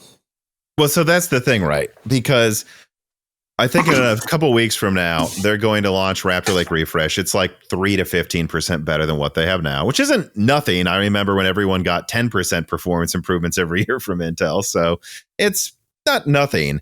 But I believe Q1, AMD's launching Zen 5 to desktop. And then all of their Strix stuff is coming out around there too. And from what I'm seeing in benchmarks, Meteor Lake's kind of just a more efficient version of Phoenix. It isn't. And it's better. It's like 10% better at everything too, but it's coming out kind of a half a year after it. And then that's it. Like from what I'm hearing, Arrow Lake is likely going to slip to Q4 next year. And it might be a thing where I'll probably be talking about this a lot more in like a video after this comes out, because I'm still not done looking into all of it. But it kind of sounds to me like Arrow Lake could be coming out next year in the same way Meteor Lake came out this year. And then they're going to have Arrow Lake Mobile come out probably Q1 2025, and Granite Rapids come out in the second half of next year. Hopefully that one doesn't slip that much farther, but it's like, I don't know. So what? AMD's got all the Zen 5 stuff coming out next year, and then Arrow Lake coming out. It feels like it's going to be 10 months of Intel not really having a whole lot. And I've even heard rumor that like Panther Lake could be mobile only. Lunar Lake is kind of like a successor to, what was that Foveros chip with the Sunny Cove core? Yeah. It had 1 big and 4 little cores. But like that is kind of what not Meteor Lake, a Lunar Lake is. And it's really not until Nova Lake, which sounds insane, by the way, but it kind of sounds like it's just like Arrow Lake a year from now, if we're lucky. And then all Arrow Lake until 2026, and that means AMD might launch Zen 5 and Zen 6 and all of these APUs in a time frame where Intel really isn't starting to release stuff until about 18 months from now. And I'm just wondering, I don't know, like what do you think Raptor Lake Refresh is like good enough to keep up with that? Do you think like how do you see Meteor Lake in a situation where all of this Zen 5 and 6 stuff is dropping until then? I don't know if you. Yeah, I'm sorry. Go on. Yeah. It's at Innovation. Pat Gelsinger doubled down. He said all this is still happening, and that was just a couple of weeks ago. But yeah, it does seem like something would have to give, because there's just not enough people. You said Emerald Rapids, right? They showed it for a second, then they shuttled it away and like covered it up. Like, don't look at it too much. Like, is it really ready in December? I don't know. I mean, December 14th. Well, that's Emerald Rapids. I would say that Emerald Rapids launches on, or like is announced, and they reveal some performance stuff on December 14th. That's kind of how they launched Sapphire Rapids. So like Sapphire Rapids got a lot of early coverage, and like 2 or 3 months later, then independent reviews started showing up. And then like a month after that is, it entered the channel.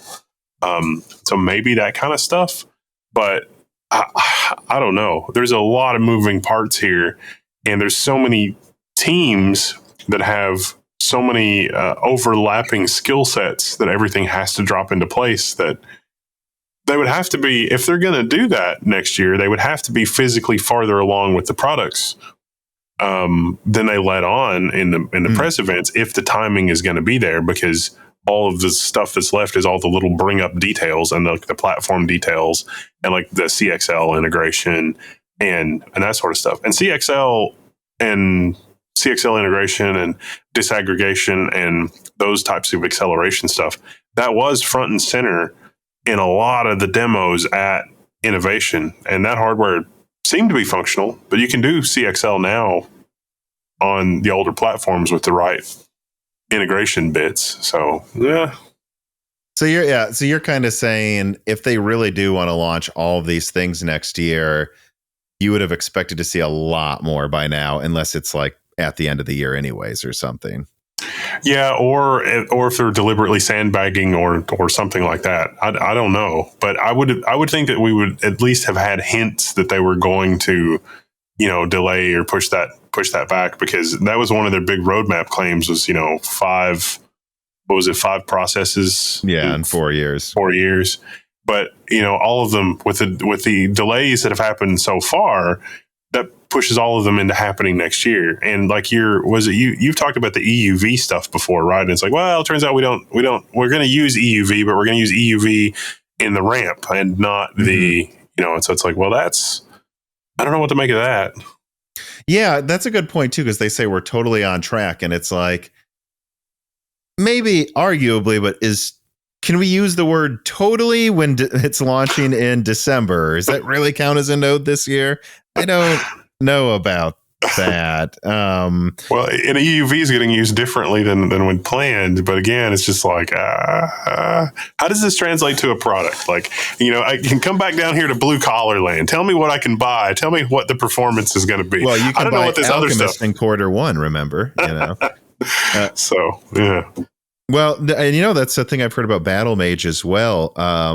Like I randomly will ask contacts at OEMs, like, hey, I've got full briefings here from some of you on when Strix Halo launches, and that might not launch for a year.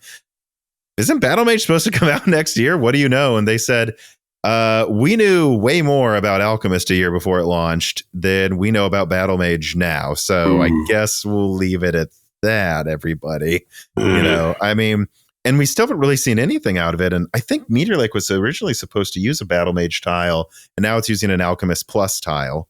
See, there's another factor here that we haven't discussed, which is the reason that we haven't seen as much movement at the lower, at what is the low end of the GPU, low in terms of dollars, not in terms of feature set, the low end of the GPU market, because AMD expects to move to just consume wholesale that level of performance into the CPU. Certainly when we're talking about, Zen 5 having 40 CUs on chip, why would you bother with a 6600?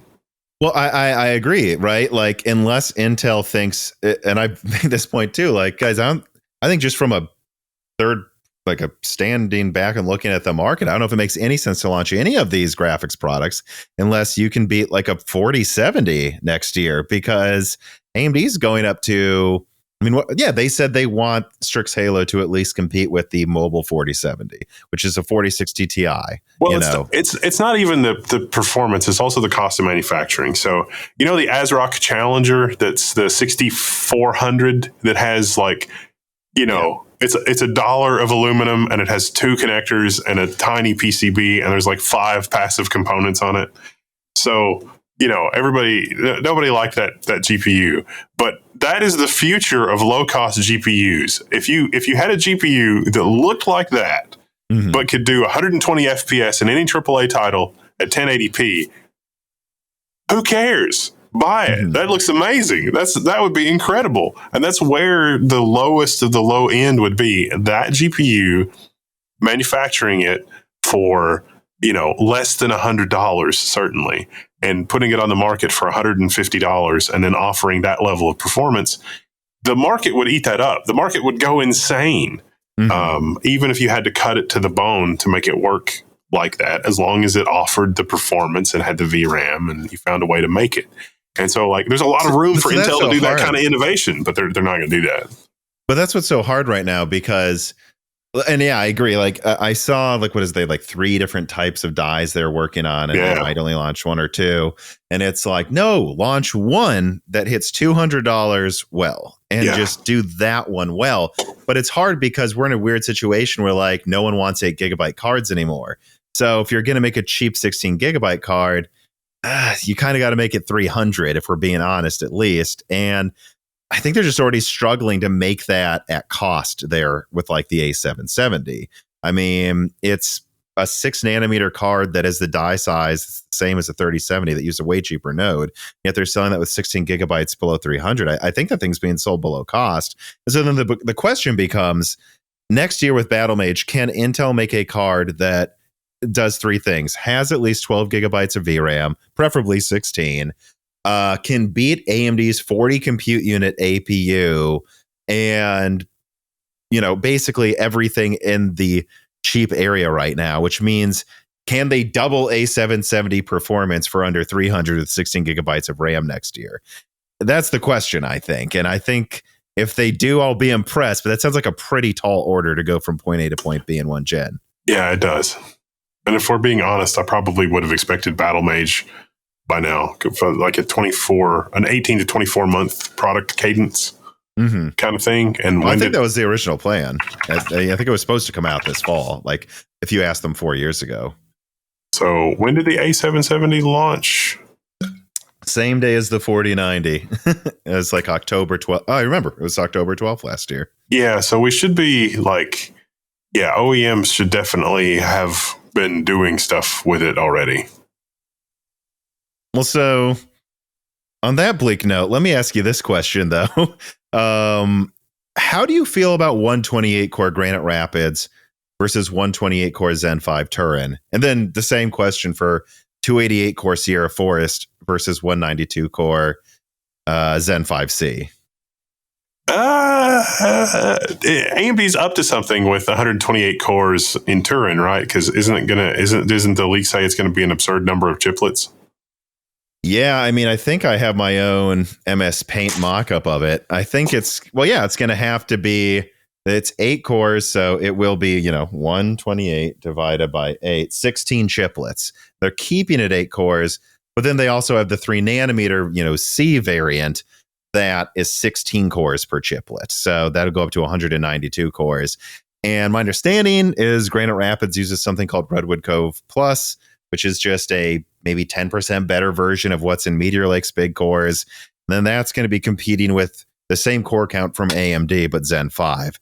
My personal opinion is I don't really see how that ends up well. It'll obviously end up better, I think, than 60 Sapphire Rapids versus 190 or then versus 96 Genoa. But even 128 versus 128, I think AMD is going to launch 1 or 2 quarters earlier.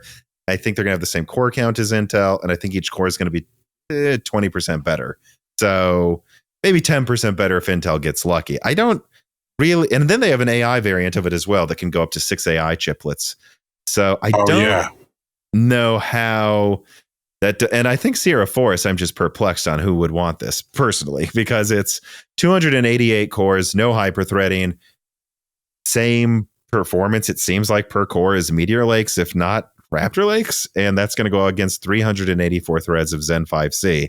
Don't really see how that ends up well. We need something to win in the benchmarks. I don't know. Oh, there will be something I'm sure they find, but honestly, CPU based inferencing could be useful. Certain AI applications, like Neural Magic's sparsified neural nets, those things could benefit tremendously from running on CPU cores, but I don't know. I look at that and I look at the core densities, and like from 32 to 64 cores, I can find stuff to run, like just the general state of things in server and everywhere else. It's like, okay, from 32 to 64 cores, it makes sense. From 64 to 96 cores, it's a little bit more of a challenge, and it's still pretty doable. But you get into, it's like, okay, 128 cores, we're going to pack in a ton of virtual machines and containers and really run like a containerized workload. Okay, this makes sense. It makes sense that cloud companies would want this, but we're starting to enter the realm of products that are only for cloud providers, and the small and medium businesses just really aren't interested in this kind of a thing. I think Intel it does position itself better with greater than 60 core CPUs moving away from dual socket systems. I'm to the point where I would much rather have a high availability cluster of single socket systems than a lower number of dual socket systems, meaning that I would rather have, say, 3 96 core systems as opposed to a single or even dual socket 96 core systems, because I can distribute the load across 3 systems, and the software is to a point where it really handles that clustered workload a lot better than it used to historically. So the software has gotten a lot more sophisticated about running across physical chassis boundaries.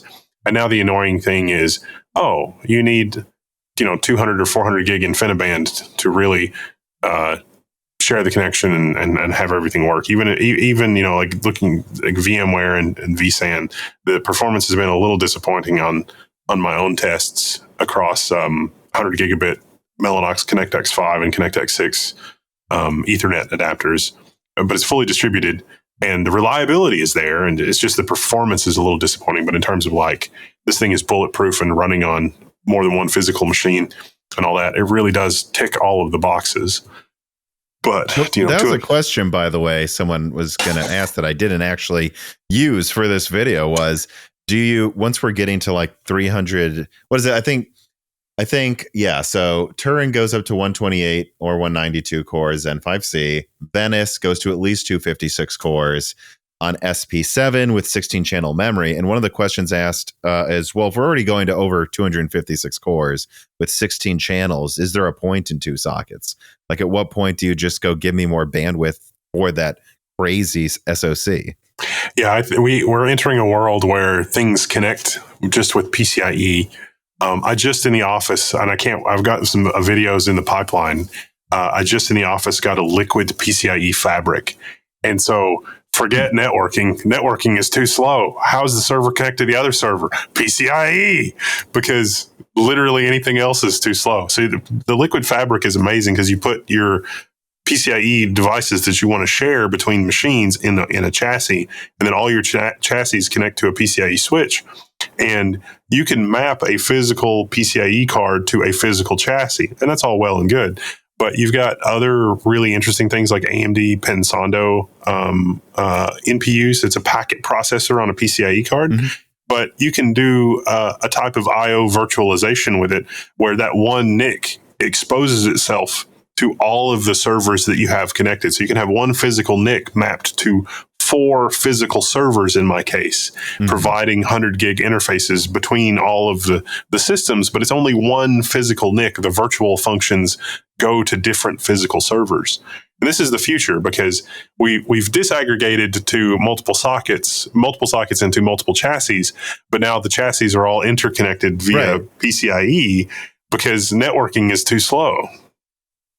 Right, yeah, because you were talking, I was thinking of that too. Like, oh yeah, isn't it like? And then Nvidia bought a company for linking all of their blades together. And why do we have multiple sockets? They are multiple sockets in a rack. What is the point anymore? Yeah, and it's like, wait a minute, isn't it 128 PCIe lanes or 64 PCIe lanes, and then 64 go to the other socket, and then that one has 64 lanes? It's just like, is it PCIe? Is it an interconnect between the sockets? And it's like, why does the socket even have to be in the same physical system? So with Gen 5, mine's a Gen 4 fabric. I didn't splash out for the Gen 5 fabric. But with PCIe Gen 5, a Gen 5 channel is basically equivalent to a memory channel. And this also dovetails with some of the questions on CXL. And so it's like, I really need more than the 8 memory channels that Sapphire Rapids offers. I need 12 or 16 memory channels worth of bandwidth. And it's like, all right, slam some CXL devices, run 4 CXL devices in your PCIe 5 slots, plus your 8 channels of memory, and boom, there's your extra memory bandwidth. You get extra memory bandwidth for those high-speed, high-performance CXL devices, and now it matters less. And Intel has some really cool features. You can actually interleave real physical memory and CXL devices, so the operating system and the rest of the system has no idea. Their Xeons that have HBM can operate that way, where the HBM, they're just like, listen, we know you aren't going to get this right, so we're just going to put the HBM on the CPU. So you've got slower DDR5 and insanely fast HBM, but it's interleaved, so you can speed up an application. Or you can have an application that only runs from HBM if you are in a very narrow niche use case where that would be beneficial. But these Lego bricks are going to enable software stuff that we haven't even thought of.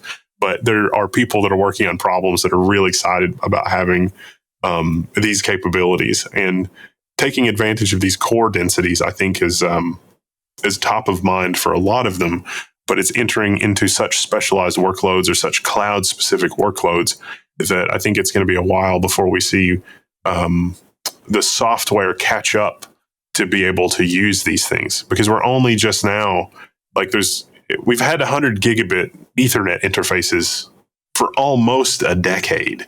Not quite, pretty close. Mm-hmm. And only just now, because everything else is catching up, we're starting to see, boom, an explosion of 200 gig, 400 gig, 800 gig. And they're coming down the pike because 100 gig is just too slow anymore. Or in my case, raw PCIe. It's literally everything is too slow. I want to be able to talk from one server to the other server with just raw PCIe Gen 4 speed. Okay, we can do that now. Just PCIe was originally meant to be a server-to-server interconnect. We're going to do that, but there's a limit to how far that can scale. You really don't want to scale that much past a rack or two, because you can't even have that many PCIe endpoints. If you create a bunch of endpoints, the system won't boot properly, because it's like what system is going to have 60 slots in it, for example. Mm-hmm. So, getting out and enjoying the weather, or is it too hot to get outside?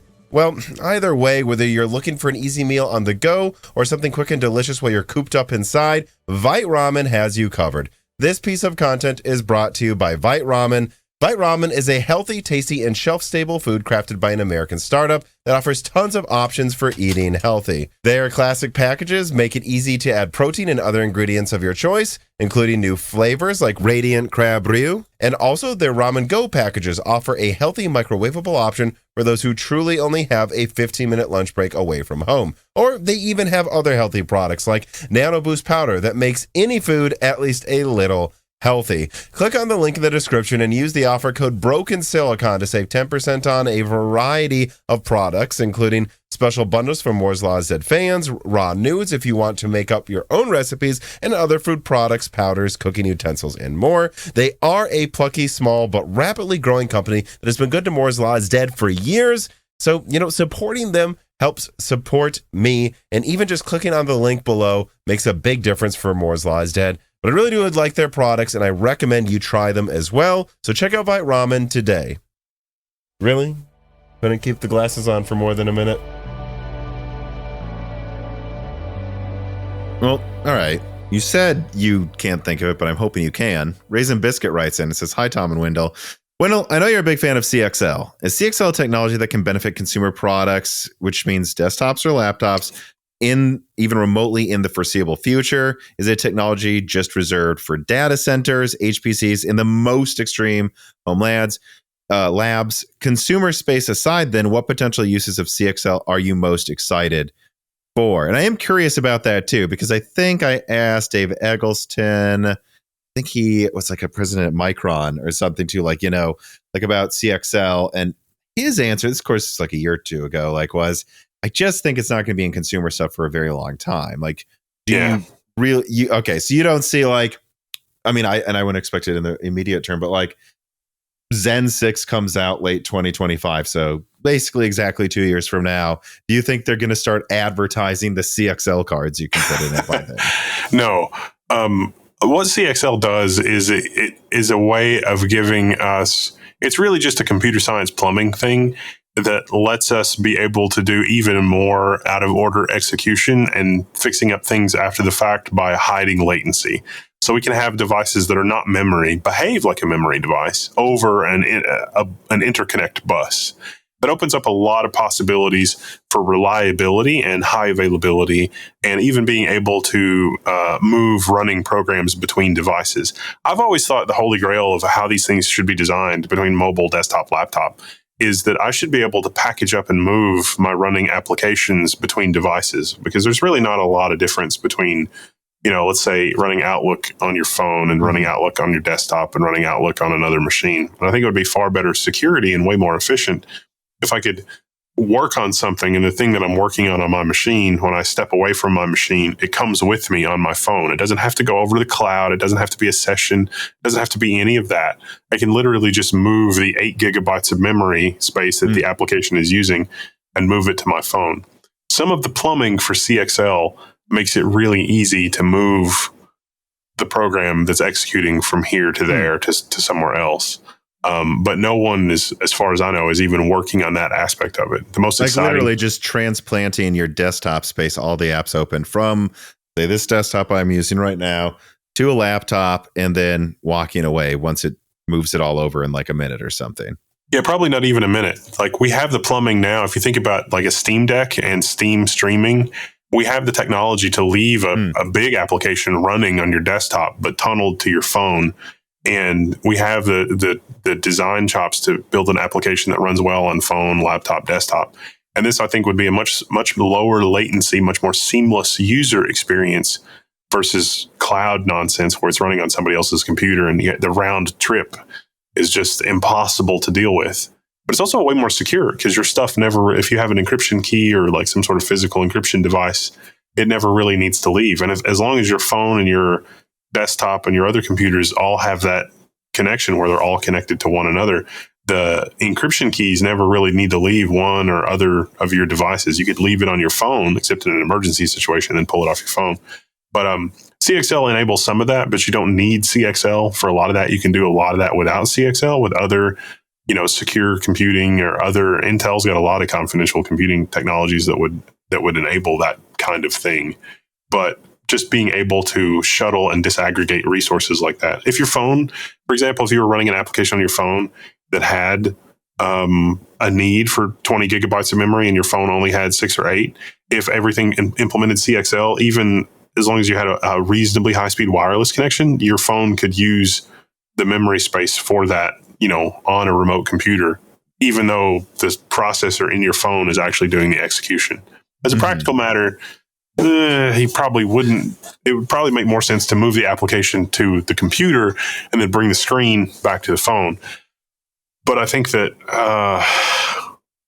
in the next 5 or 10 years, we will end up, someone will come up with an operating system that basically works like this and makes it a lot easier for us to seamlessly switch devices as we work. I think that's one of the prerequisites for having augmented reality and VR take off, is that there's the cost of context switching goes to zero.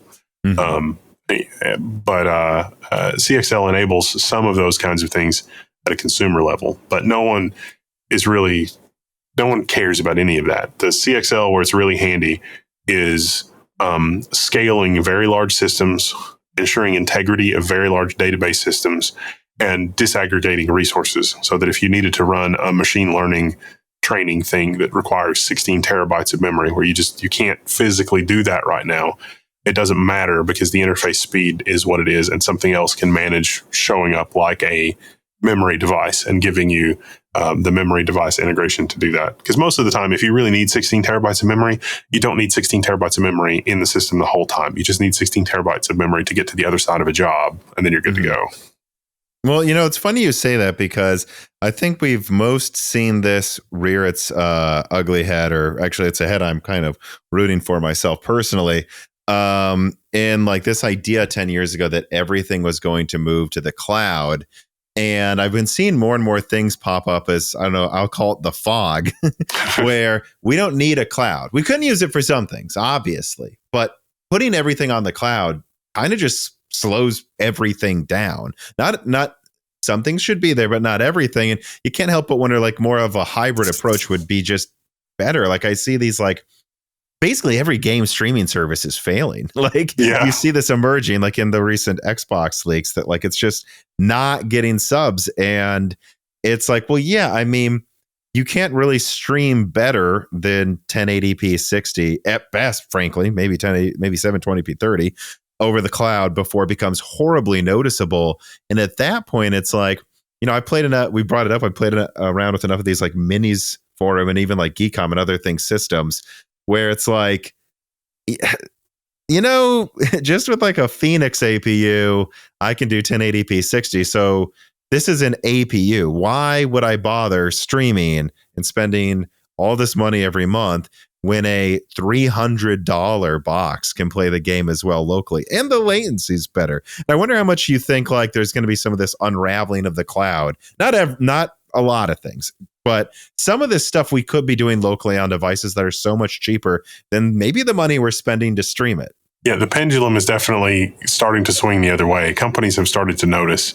The there are some companies that are perfectly happy to pay Amazon sticker price, but it's robbery. Like, in what world does it make sense that the cost of cloud compute hasn't gone down with the dramatic increase of how much compute per dollar you get over the last 10 years? Like, something doesn't add up there. The only person I knew that subscribed to Google Stadia, they came to visit, and I let them play.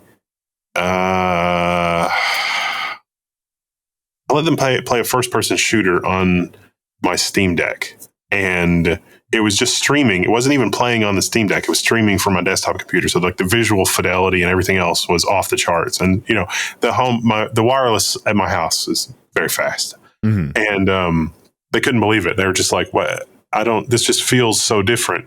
I don't understand." And so then they would play on their laptop on their Stadia account, and they're just like, why does this feel so much better? I don't understand. And it's like, but you're streaming it too. It's wireless, and it's like, it's coming from up there.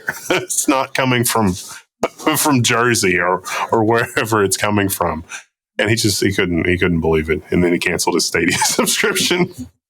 Yeah, I mean, because and you kind of saw like Nintendo play around with it with like the Wii U, and PlayStation lets you remote play. I think Xbox may now as well. And it's like, all right, sure, you can pay $10 to $20 a month for these streaming services, or you can get a $400 console or PC, either one, or a $400 Steam Deck. It's probably going to feel better to just play it at a terrible resolution on the Steam Deck base than it is to stream it. And I guess I've only ever thought about this in the context of gaming, because when Stadia launched, God, the comment section was just gaming's about to die. And I was like, I don't think so. It just seems like, again, like a Rube Goldberg of doing what you were doing before worse. So it's not like we're not in a world where gaming devices cost thousands of dollars. And if the streaming looks only ever as good as a certain bar, I don't think anytime the internet infrastructure gets better to a point where you can afford to stream higher quality, probably also that $300 box got better too, like in the same amount of time, where it's still the better choice. I never thought of it in the context of non-gaming, like that enterprises are looking at this too and going, are we just paying for like all of the roads to Rome when we could just go to Siena or something, and which is down the street for half of our needs, you know? Yeah, Microsoft, they did last year. It's been a year ago. Yeah, it's been a year ago. Their innovation event, or their Ignite event, I think is what they call it. Microsoft did something really impressive, and that is, if you are one of their enterprise or software assurance customers, you can get a Windows Server license and hardware from one of their partners and run Azure infrastructure on-prem. So it's a lot of words to say. You buy a server from the list, you own it, you run it in your data center or in your closet. It doesn't have to be a data center. You can just throw two of them in a closet because it needs to be high availability. Microsoft will manage it for you, and it's added even to in your own closet. Even in your own closet, and it's added to your account. And you could run Kubernetes, VDI, a virtual desktop infrastructure, and the .NET like serverless, quote unquote, cloud application thing. And any one of those three tasks, and there's no extra license fees beyond the licenses that you already had to have for all your stuff. And there was really no extra cost. It was basically like free server administration. And so you get all the best of both worlds. You get all the cloud features, all the cloud API, like, I'm going to move this workload from on-prem availability zone to the Atlanta availability zone or whatever. All those tools worked, all the automation worked, all the monitoring stuff that you're used to with Azure worked, but it was your on-prem location. And it just looks like, yes, the pendulum is swinging the other way. Microsoft noticed, and they're giving away for their customers to have the best of both worlds. This is the future. Yeah, I remember someone that I talked to at Microsoft, one of these people I talked to behind the scenes, telling me about this, and like how they realized really what people just want. This is years ago. Like, people just want you to manage it. They don't even necessarily want to buy your stuff. They'll buy it. You just handle it, and you use your own server techs to help them and maybe back up some of their stuff. And I mean, I don't know. I guess that's what you think then, huh? That's more and more of the future is going to be people realizing they could just save money and have way better security owning it themselves. Yeah, there's a lot of customers that it's like, okay, I'm going to run my Kubernetes workload close to the people that need it. But if something goes sideways, this will be available in the cloud, or I'll have a replica that's, no more than 5 minutes old in the cloud. And I'm more than willing to pay for that usage when the time comes for that. It's better for Microsoft's bottom line to do it that way than to try to maintain that infrastructure in a data center for the hot availability. And it's certainly better for customer experience and better for the reputation and better for a lot of reasons. That's just the dollars and cents of the situation. Yeah.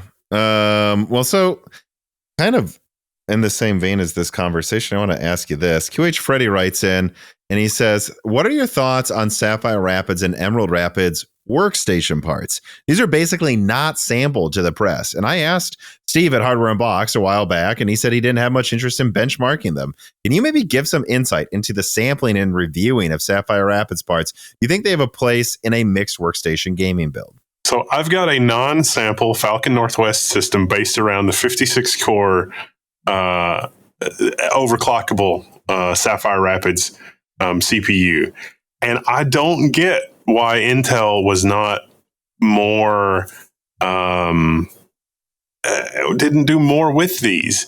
The out-of-the-box performance at the default power levels is a little disappointing. So we're talking about a DDR5 platform with PCIe 5 that the 64-core Threadripper Pro DDR4 PCIe 4 is considerably faster than the 56-core X Series Xeon DDR5 and PCIe 5. So maybe Intel looked at that, they did the like-for-like testing, or they had a testing house, do the like-for-like testing, and they looked at that. And they're like, wow, we're not faster than a previous generation, blah, blah, blah.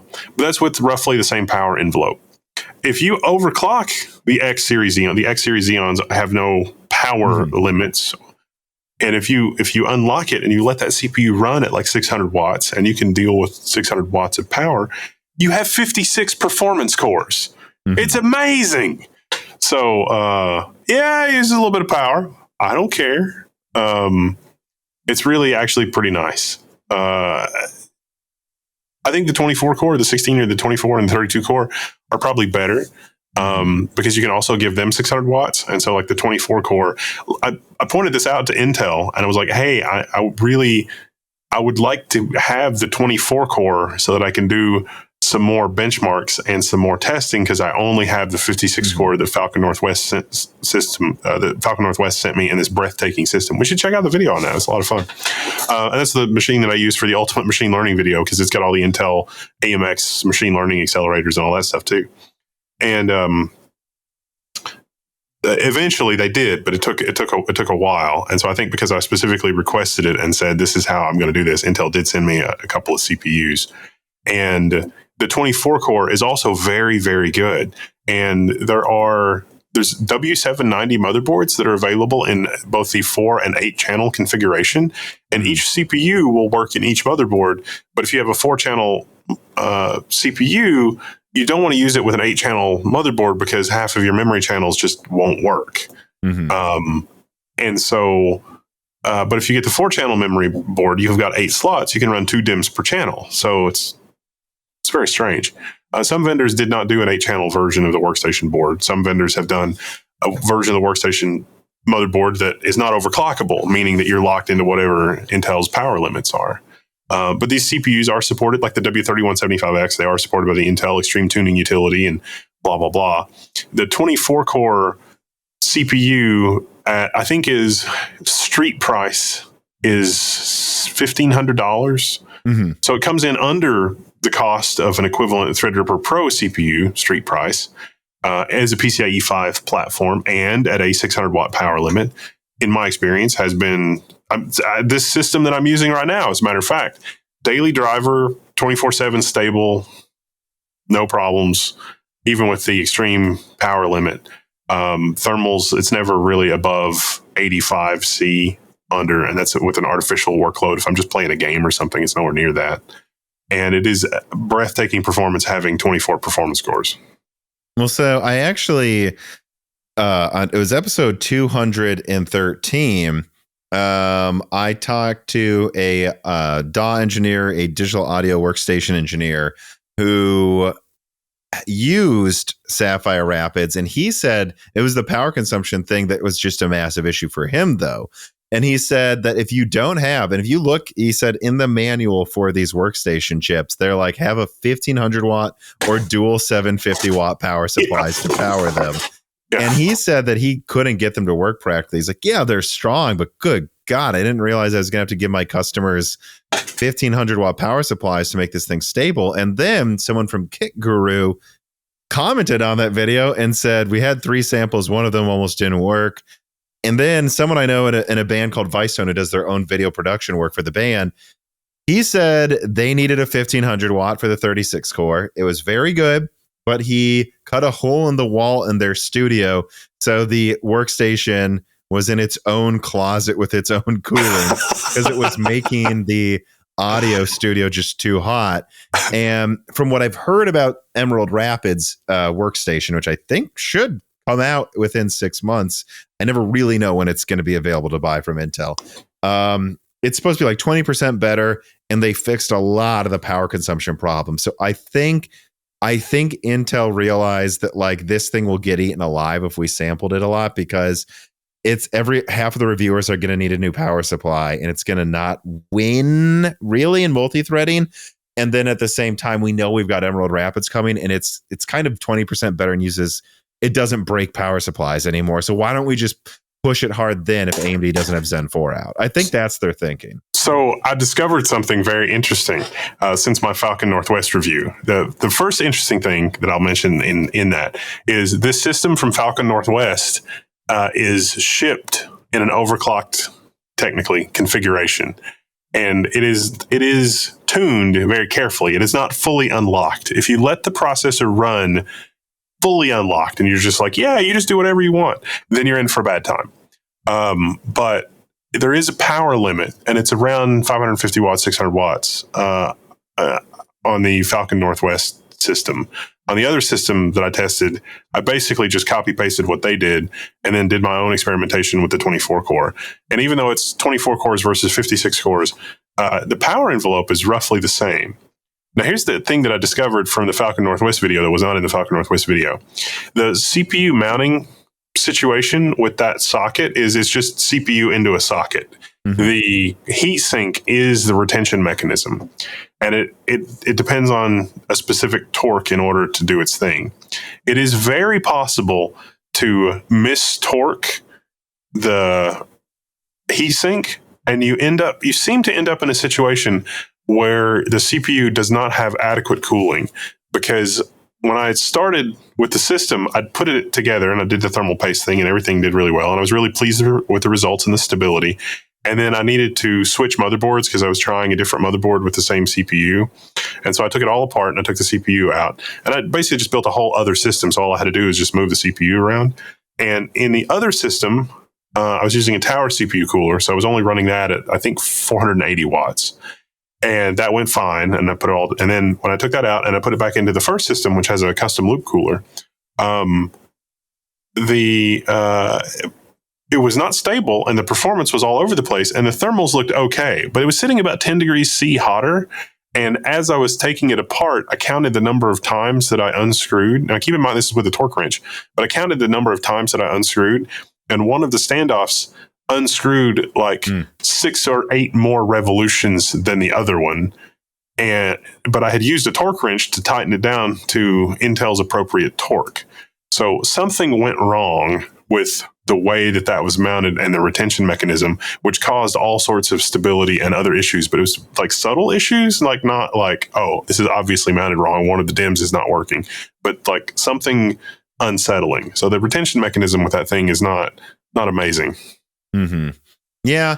I mean, I guess that could be linked to some of them. I know that one of them has like a custom liquid cooling loop on it, though, that I guess is probably still linked to what you're talking about as well. But don't run it totally unlocked. Set the limit at about 500 to 550 watts. You also have to pay attention to the amperage, because sometimes you can set the wattage to like 500 watts, but then it still will use like 1,000 amps. Oh, yeah. The amp spikes I heard about from one of them was crazy. Yeah, but if you limit it, it will respect the limit.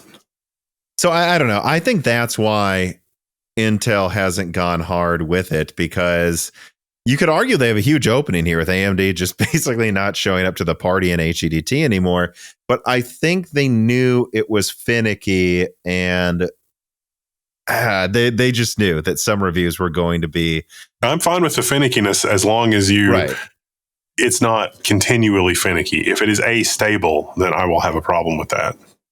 Well, so if it does turn out that the Emerald Rapids variant fixes every little finicky thing it has, it sounds like you're going to be very upset if they don't push that one a little harder, especially if AMD just doesn't launch Zen 4 until Q2, which I'm not saying they won't. They'll wait that long, but I really don't think they're pushing it as fast as they could right now.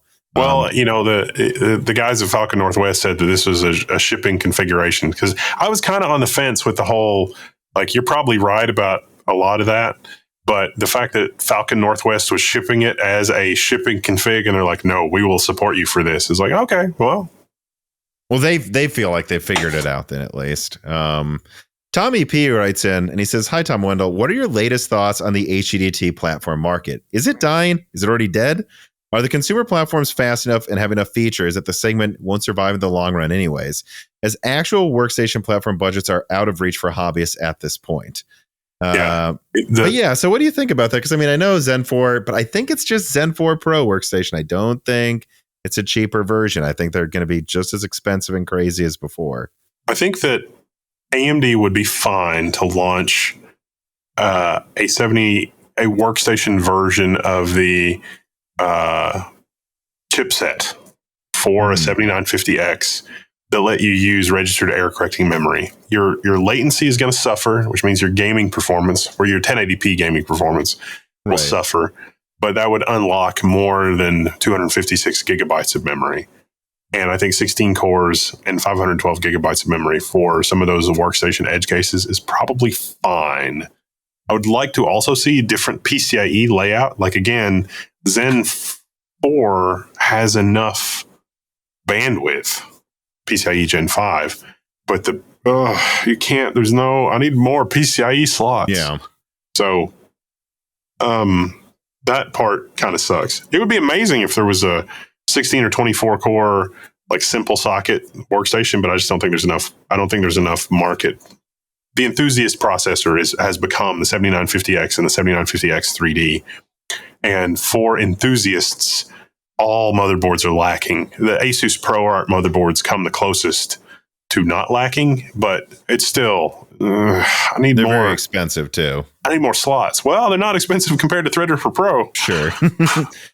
But, that's a question that gets me into, like, one of the final things I wanted to talk about with you too, that I like earmarked during our earlier conversation, just about core counts next gen, because I've seen some people complain that AMD is stagnating because they only have 16 cores on desktop right now, and I just don't think it's comparable to Intel in the past, because it's still a ton of cores, and unlike Intel, where you got 5 to 10% performance boosts every year, you still get like 30% performance boosts every year and a half with new features. So my understanding, though, is that next gen AMD, like based on a roadmap I actually have of like when they're manufacturing 3 nanometer versus the 5 nanometer variant, I think they'll have the C cores ready at the same time as the non-C. I think if they wanted to, they could launch with 8 4 nanometer Zen 5 and then another chiplet that's 16 3 nanometer Zen 5C if they wanted to. But I'm curious where your thoughts lie on, like, I guess there's really 2 ways to talk about it. Like, if Arrow Lake isn't launching till the end of next year, do they even need 24 cores? Number one.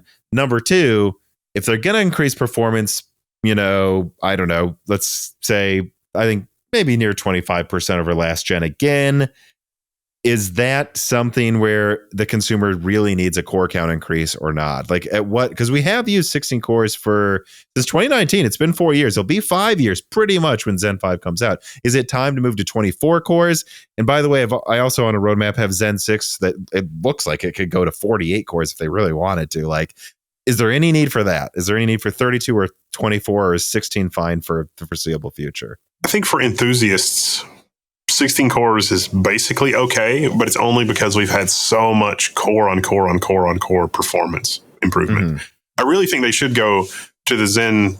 Like, I wouldn't mind seeing a 7990 that was 8 plus 16 now, because they've got Zen 4 and Zen 4C. I think they could right now if they really wanted to. I mean, that would be amazing. That would be so much fun. And you don't have any scheduler problems. There's no thread director problems at all. Just exactly. Yeah. Especially because it's C. You could do X3D 8-core plus 16C, because the Cs would still be clocking lower than the X3D. So I would assume Windows wouldn't have to choose the right thing for games anymore either. Yeah, I think that would be a lot of fun. They should, I need that today, but that's just because I'm a crazy person. I mean, there's that was one of the things in one of the questions is I brought this for show and tell. This is an AM5 server-ish motherboard. And again, they make them, the dumbest PCIe layout ever. But this thing, I'm working on a video. This thing with 16 cores, a 7950X, replacing a dual socket 29. I think it's a 2970, dual 2970. So this is pretty old, but it's a dual Xeon 2970, and the dual Xeon 2970 with 256 gigabytes of memory versus this with its plucky little 2 memory channels at 256 gigabytes. That thing runs circles around it. Now, granted, that the platform's ancient. That's like a 10-year-old platform versus this. But this also uses, for running those workloads, the whole system is 200 watts, and the other system was 800 watts. So, I mean, they're almost there. I mean, actually, Carbon Cry writes in and says, can you explain where Sienna is useful? Why not just use a lower core count SP5 SKU? So, and I think this that's kind of its own question in the server realm. The 64 Zen 4C cores and a cheaper version of basically Bergamo. But then I think there's also an honest question of should AMD, they've got Workstation, the motherboards are $500 to $1,500. The CPUs are $5,000. It's all but not epic, but it can clock faster. And then down here we have 16 cores, but with only 28 PCIe lanes or something. Should they launch a Sienna Threadripper that goes up to 32 cores, has 64 PCIe lanes? Or do you think it would be better if they just launched 32 Zen 5C as a Threadripper on AM5, and then they made a new chipset that goes to 32, 48 PCIe lanes? Is it really necessary to launch a Threadripper that's in between Epic and Workstation and the bottom anymore? Or should they just juice the bottom 20% more and actually give you a few more lanes? And that's all we really need. I'm curious what you think. I'm surprised that we haven't already evolved to a situation where it's just the same processor, but with a different motherboard. Because if you look at where we started out with Threadripper and 3000 series Threadripper Pro, it's all about the pricing. 64 core Threadripper Pro for only $5,000 or whatever, versus the top of stack 64 core Epic. And the Threadripper Pro gives you the extra clocks and the blah and the blah and the blah, blah, blah. Just do Epic Workstation. It doesn't need to be called Threadripper. Threadripper could be what you're talking about with SP5. It could be the mixed market product. It could be because most people for Threadripper don't need the memory channels. They don't need the crazy, insane core counts.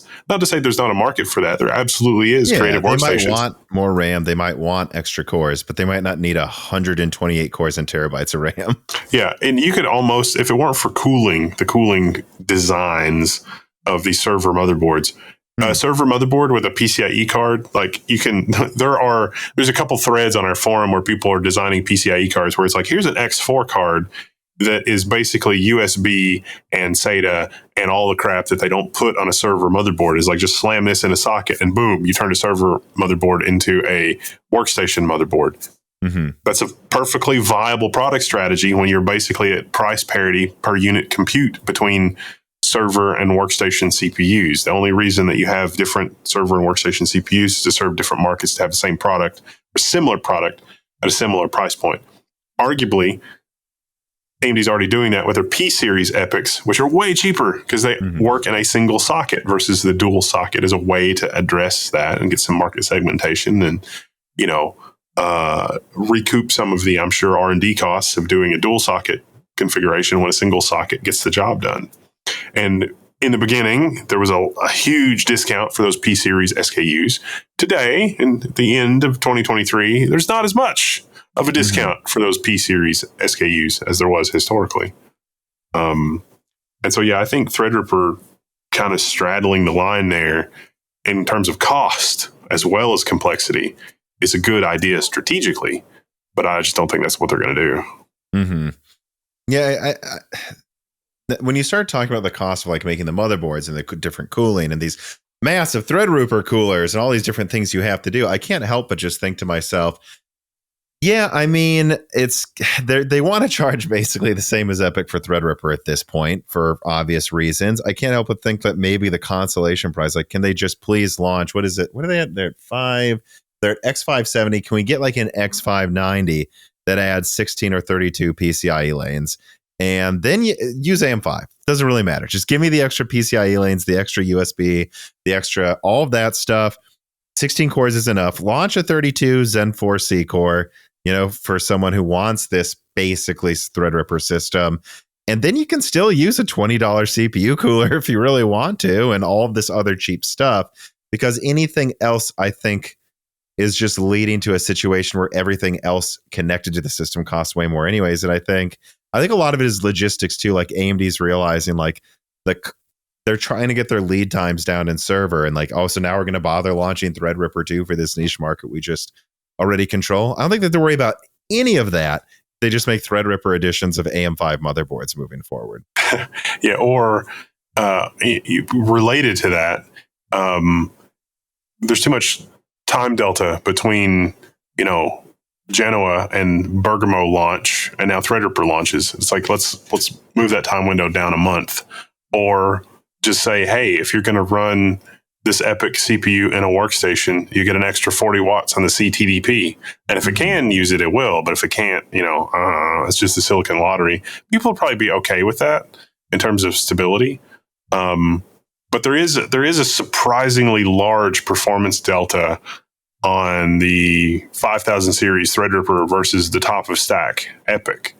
I've only got 32 core Threadripper Pros, so even comparing a 32 core Threadripper Pro against the F series Milan CPU, it is amazing how much more performance they squeezed out of the Threadripper Pro CPU over its Milan F series counterpart.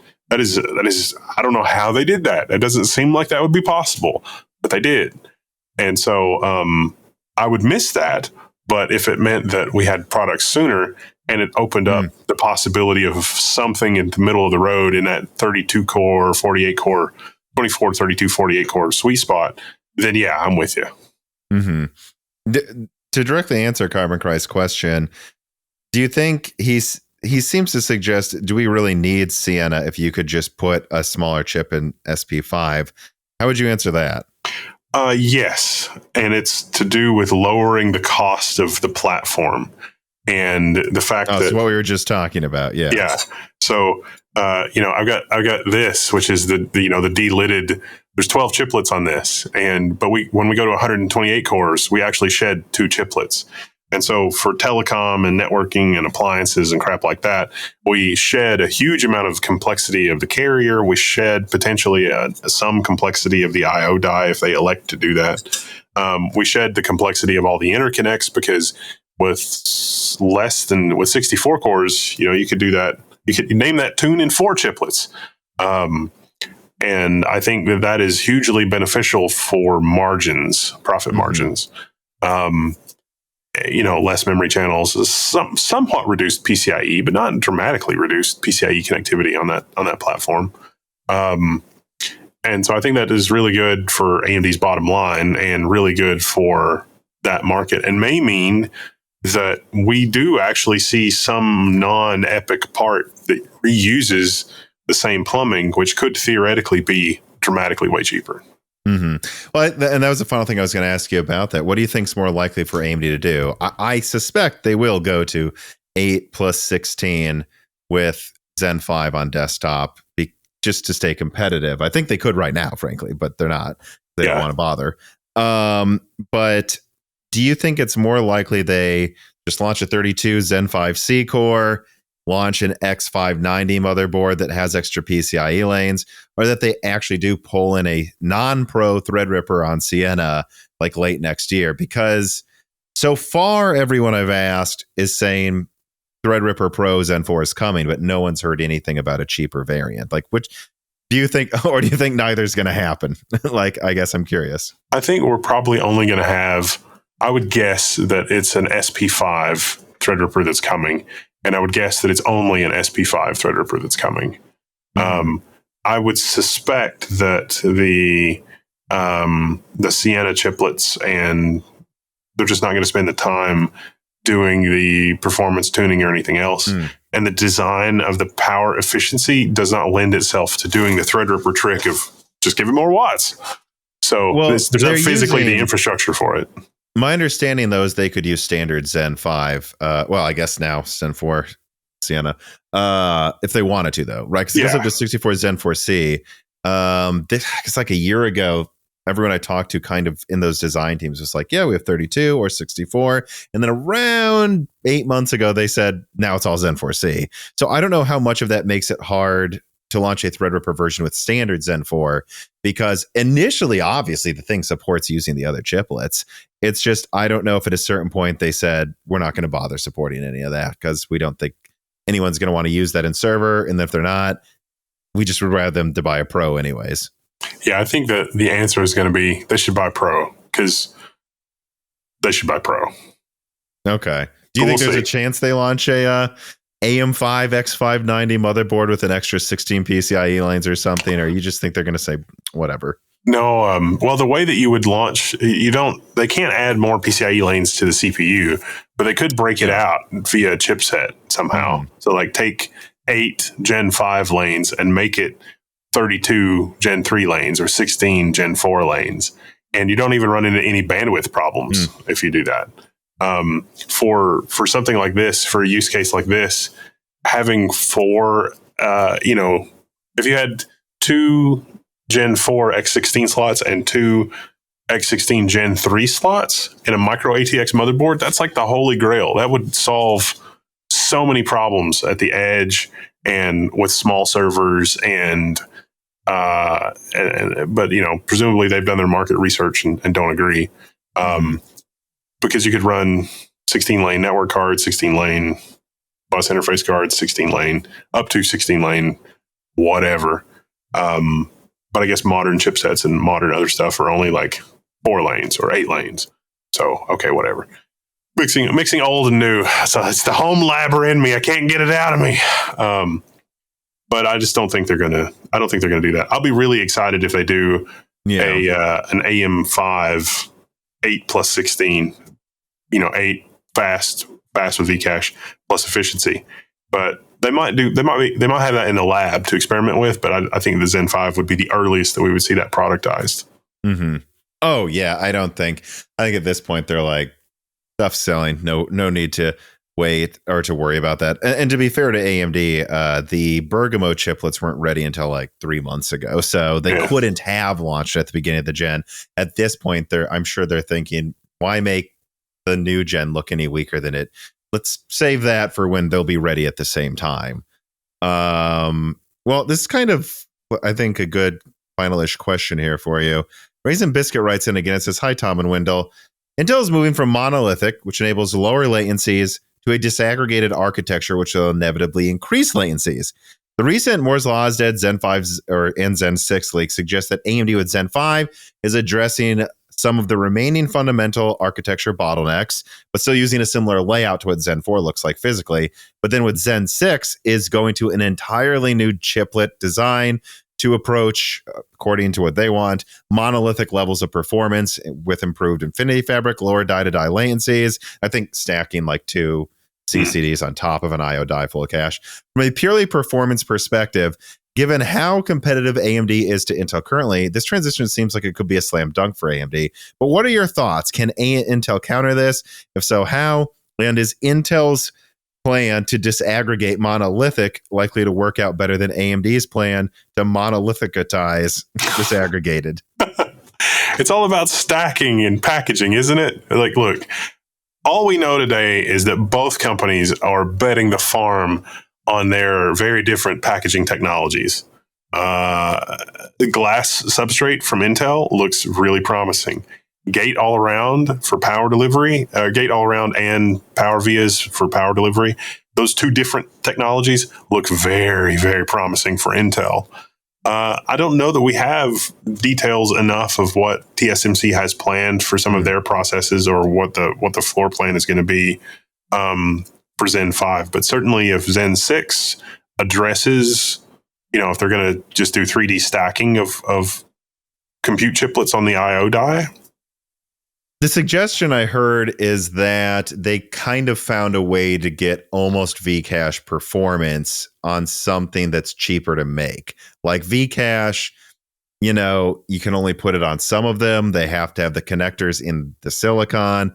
But if you could make the I/O die have cache that gets you like 90% of Vcache's performance without having to use Vcache, I think that's their goal with Zen 6. And I have no clue if they can still put more Vcache on top of it. I honestly presume they could. But what the other holy grail idea of this, I believe, is right now, especially if you're running a game, you have 8 cores, 16 threads. You run out of threads because the game wants to use more cores. Latency penalty communicating with the other CCD running the same app if it's not an app meant for that type of parallelization.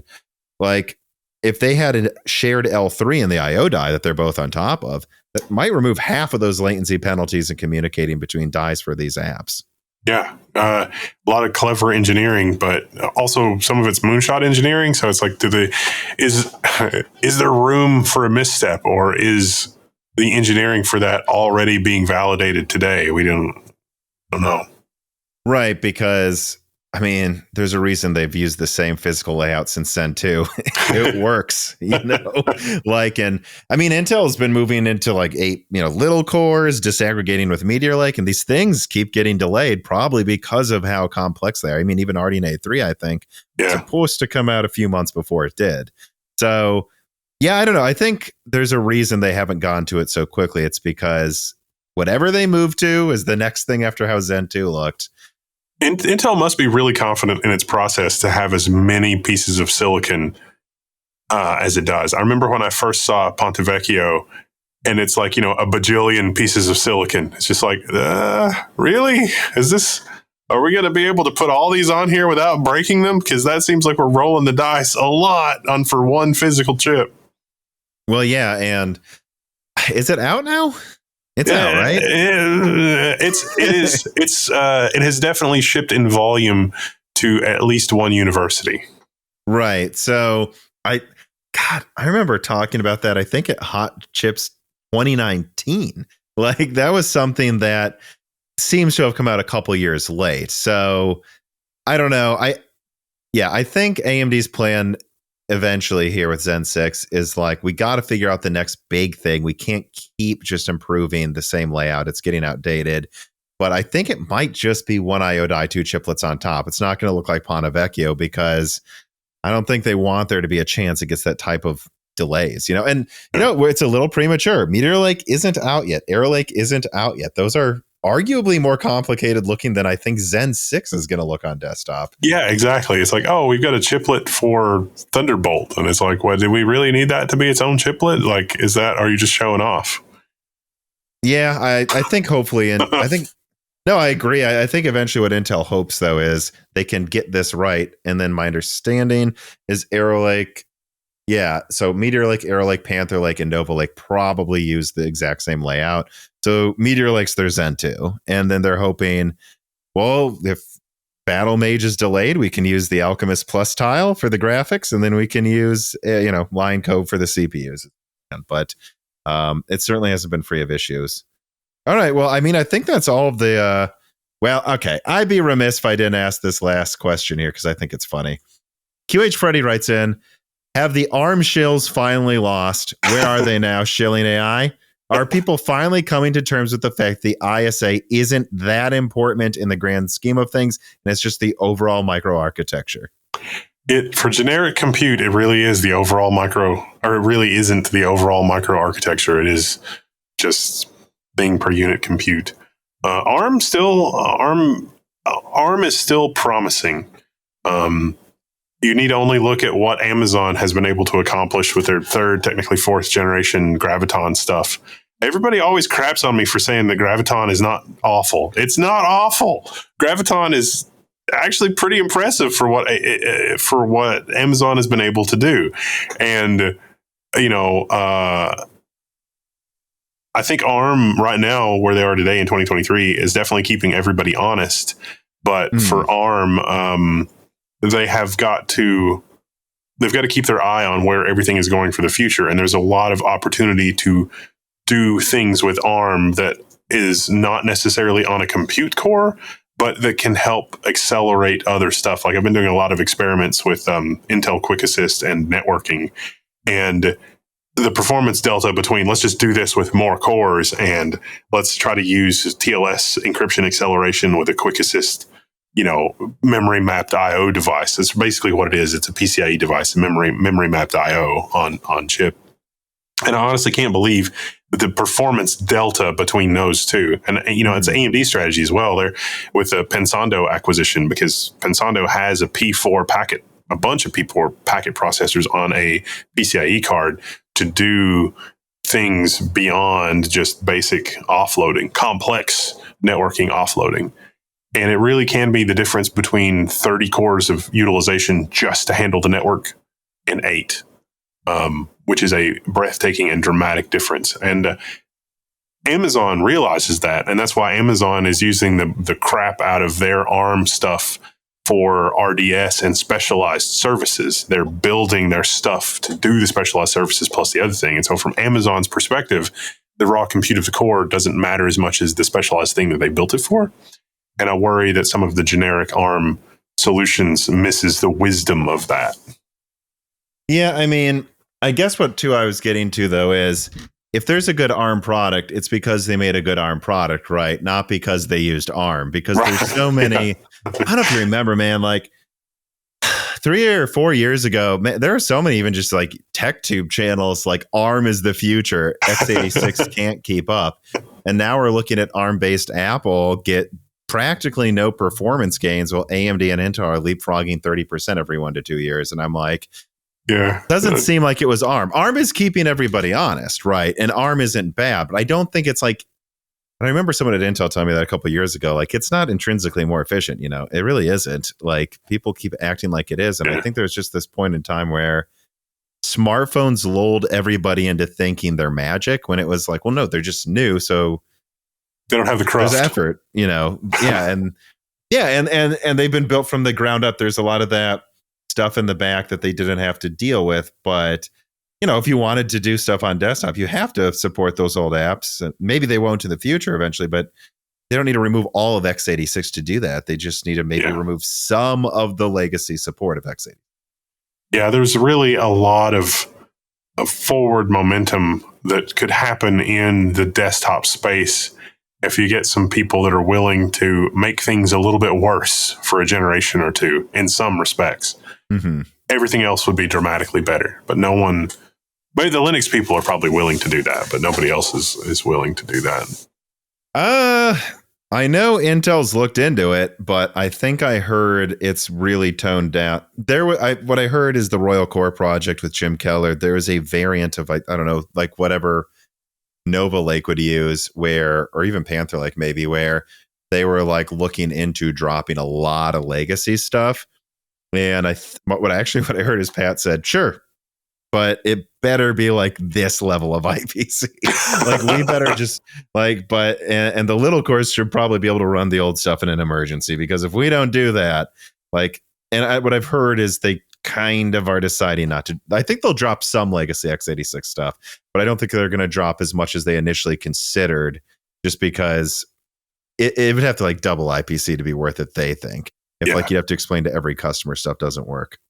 Trouble, and then also IPC per watt, because mobile is more important than most people are willing to admit in that space. And it might not be possible to come up with something that works well in both applications. You may end up with mobile performance cores and mobile efficiency cores and desktop performance cores and desktop efficiency cores. Maybe.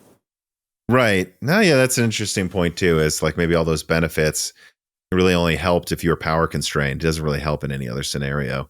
Yeah. And the with the tile approach, if you can just tile it together however you want, that'll be pretty good. But I don't think that the packaging approach is going to have far-reaching ripple effects way outside all of this.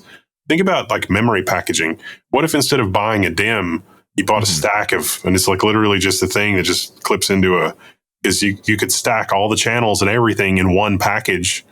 You don't need a PCB anymore. That silicon real estate of 64 or 96 gigabytes of memory really isn't that much. It doesn't get that hot.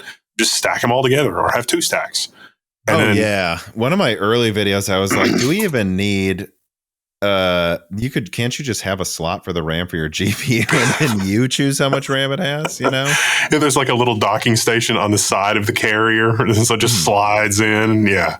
I mean, thinking with ubiquitous access to this level of packaging technology enables new innovative designs. And some of that will solve latency issues. Some of that will solve a lot of interesting problems. Samsung packaging something that could be deployed, on package, pun intended, could be transformational for GPUs for lowering the costs, because now your assembly costs and everything else goes way down, and you get more toward that. The thing that's expensive is this one chip, and then it's just put on a piece of cardboard with a couple of capacitors and a power connector, and then boom, that's your GPU. That's how we get to the sub $200 high performance GPUs. You put all of the points into the actual thing that does the work. Yeah, I'm curious to see, because one thing I've always wondered, and I think I was just early to thinking this could be a thing anytime soon, but like we've already seen SLI and Crossfire go the way of the Dodo because of latency issues. Really, it's not just the complexity of the drivers. It's getting to a point where the latency made it, you're not gaining that much more performance. I can't help but wonder if like in 5 years or 10, we're to a situation where you have to start explaining to people that like this discrete GPU, look, if you're doing AI stuff, it's crazy fast, but for gaming, for latency reasons, these APUs are actually 20% worse because of the latency penalty that you're getting. And when you can pack on 2 to 1 nanometer, like so many transistors, I wonder at what point is the latency to the memory the bigger issue than just how many transistors you have, and like how Nvidia would deal with that, by the way. Yeah, wasn't Nvidia saying that they would they're just going to do neural rendering from now on because that's just better than everything? yeah, that's. I'm going to be honest. From people at Nvidia I've talked to, I've heard some wild things about DLSS 4 and 5 and like what they're going to try to do, but we don't have to render it. We can just, yes. It's just. I made this joke on the Level 1 News that it's like you're going to wear the special DLSS headband, and at the right moments during the game, it's just going to use transcranial magnetic stimulation to stimulate the pleasure center of your brain, and it's going to be like you saw amazing graphics. Yeah, I mean, honest to God, I think AMD and Nvidia are working on using some of that to try to take out some of the work being done by the GPU, but I don't know that we're gonna see. We'll see. I mean, if you can guess the frame before I see it, I think you deserve to be a $10 trillion company then. But I'll definitely want to see it before I believe it's happening soon. Yeah, I don't know. I'll be here to witness it, but I don't know. Well, you'll feel like you witness it whether you do or you don't because of the stimulation. But oh, that was amazing. Exactly. The more you buy, the more you save. But well, I think that's a good place to end it then. So, yep, please plug. You just store.level1techs.com. You can buy a KVM or a hoodie or whatever, or check out our YouTube channel or anything like that, or come hang out in our forum.level1techs.com. It's all good. I'm sure there's links below or somewhere or something. I was going to say, there will be links, of course, to your YouTube channel and all of that as well. So please check those links out to check out all of Wendell's stuff that he did not want to dwell on plugging. Thank you for having me.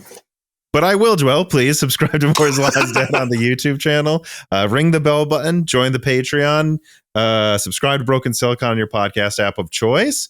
And check out the sponsor links below. And thank you, everybody, for listening, for watching, and enjoy the week. This podcast was brought to you by the YouTube channel and website Moore's Law is Dead. Moore's Law is Dead and Broken Silicon are trademarks of their creator, Tom.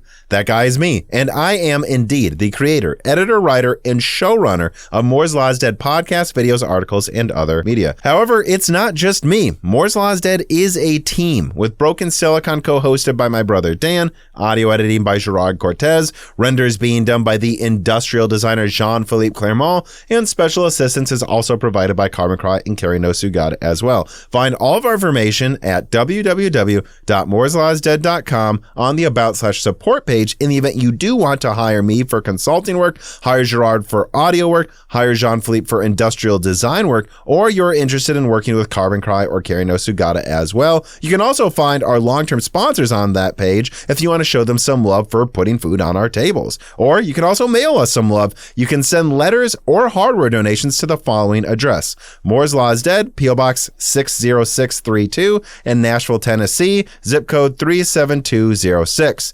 Although, to be honest, the best way to show Moore's Law is Dead some love is to support us on Patreon. Patrons are what makes Moore's Law is Dead content truly possible. Every month, and really every day, depending on who you're talking about, me, Gerard, Dan, and Jean-Philippe are working tirelessly to provide a steady stream of content that we could not keep doing unless we knew the work was possible without being reliant on sponsors dictating every little thing we put out. Don't get us wrong. We love our sponsors, but we love directly working for you, our fans, much more. If you have any extra money, even a couple free dollars a month, consider supporting us directly on Patreon. Those couple of monthly dollars will get you access to the exclusive podcast Die Shrink, voting on subjects of future podcast episodes, the ability to ask guests questions, and of course, access to the Moore's Law is Dead Discord full of like-minded people who I am sure would love to meet you. I am one of them. Additionally, higher tiers get access to early, ad-free episodes of Broken Silicon,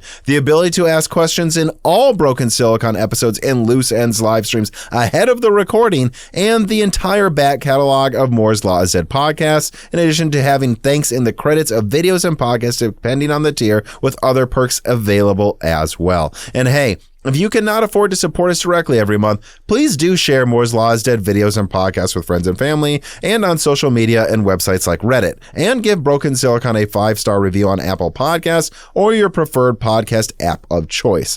All of this does really help us so much. But like I said, this podcast would not be possible without the patrons directly providing predictable and reliable support every month. And so now it is time to give a personal thanks to the greatest of the fans. The following supporters are at the 10 gigahertz or higher supported levels: Brad Medlin, Drita Foles, Z Jits, Daniel D, Christopher Ricks, Aaron Close, Jen Rauner, Daniel Hyde, GZ Ziggy, Brian Riggleman, MJB1, Sam Miller, Deke, SNES Chalmers, Jerome Ferriera, Valcom Olev, Nicholas Buckner, Andrew S, Jensen Wang, Nathan Mose, Gregory Sacker, Sarcastro, Evan Dingle, Greg Wanchik, Chris Rich, 3DS Boy 08, Hal Booma, Hard4Room.com, Compressed Earthblocks, Shredbird, Dr. Forbin, Benjamin Cannon, Jonathan Blake, Franco Frederic, Jake Dude 23, Jake Martin, Holden Mobley, Zlicky, Christopher A. Butler, Sammy Malas, Stephen Hart, Meat and Pork, Tim Robb, Jordan Simkovic, Ian Clifford, Travis Gooding, Julian Leak, The Boss Haas, Danian, Deepest Learners, Stefan, Mad, Zootsu Taylor, Stephen Coates, Michael McGee, Greg, Patrick Groh, Amiable Chief, Tommy, Mark Mitchell, Roger Davies, I Should, Mark Raidmaker, Cameron, James Anderson, Cole Addict, Judson N. Cameron, Wesley Sager, Henry Zhang, Michelle Pell, D31337 Antics, Chrysantine, The Eternal Dreamers, Neith Zinc, Hexapuma, Reginald Airy, Pete Autumn, Jackson Miller, Jason H, Colin Tadards, Game Sense Reagan, Jeff Seller, Loophole 35, Windstar, James I, Raider, Corey Leonard, Little Germany, Shay, Pulse Media, Dave Schultz, Melodic Warrior, Mac Daffy, Stephen Dick, Chuck Glidden, Brett Jones, Austin Haggerty, Justin Bustle, I-711-700K, Jofit, Toka, Hardlim, Slushboss C2, Jamie Whitworth, Jensen Angima, Joseph Kelly, Javen Sebastian, Samuel Park, Earth Taurus, Keith Moore, Himsa Gun, Tails 2299, me, Val Verga, John Sisyphos, Venti CZ, The Forbidden Juice, Per Leaktman, RB Racer, AC, Lord Starstream, Michael Cozy, Dr. J. Matt, Alex Vega, Free D, Brian Wright, John Swin, Rodin PC, Win Wang, Jola Martina, Kikum, Elbergun, Solarized 80, Trevor Renfro, Yeti, Thalo215, Matthew Marlowe, Raisin Biscuit, Jeff Johnson, and of course, thank you to Sahara for the music.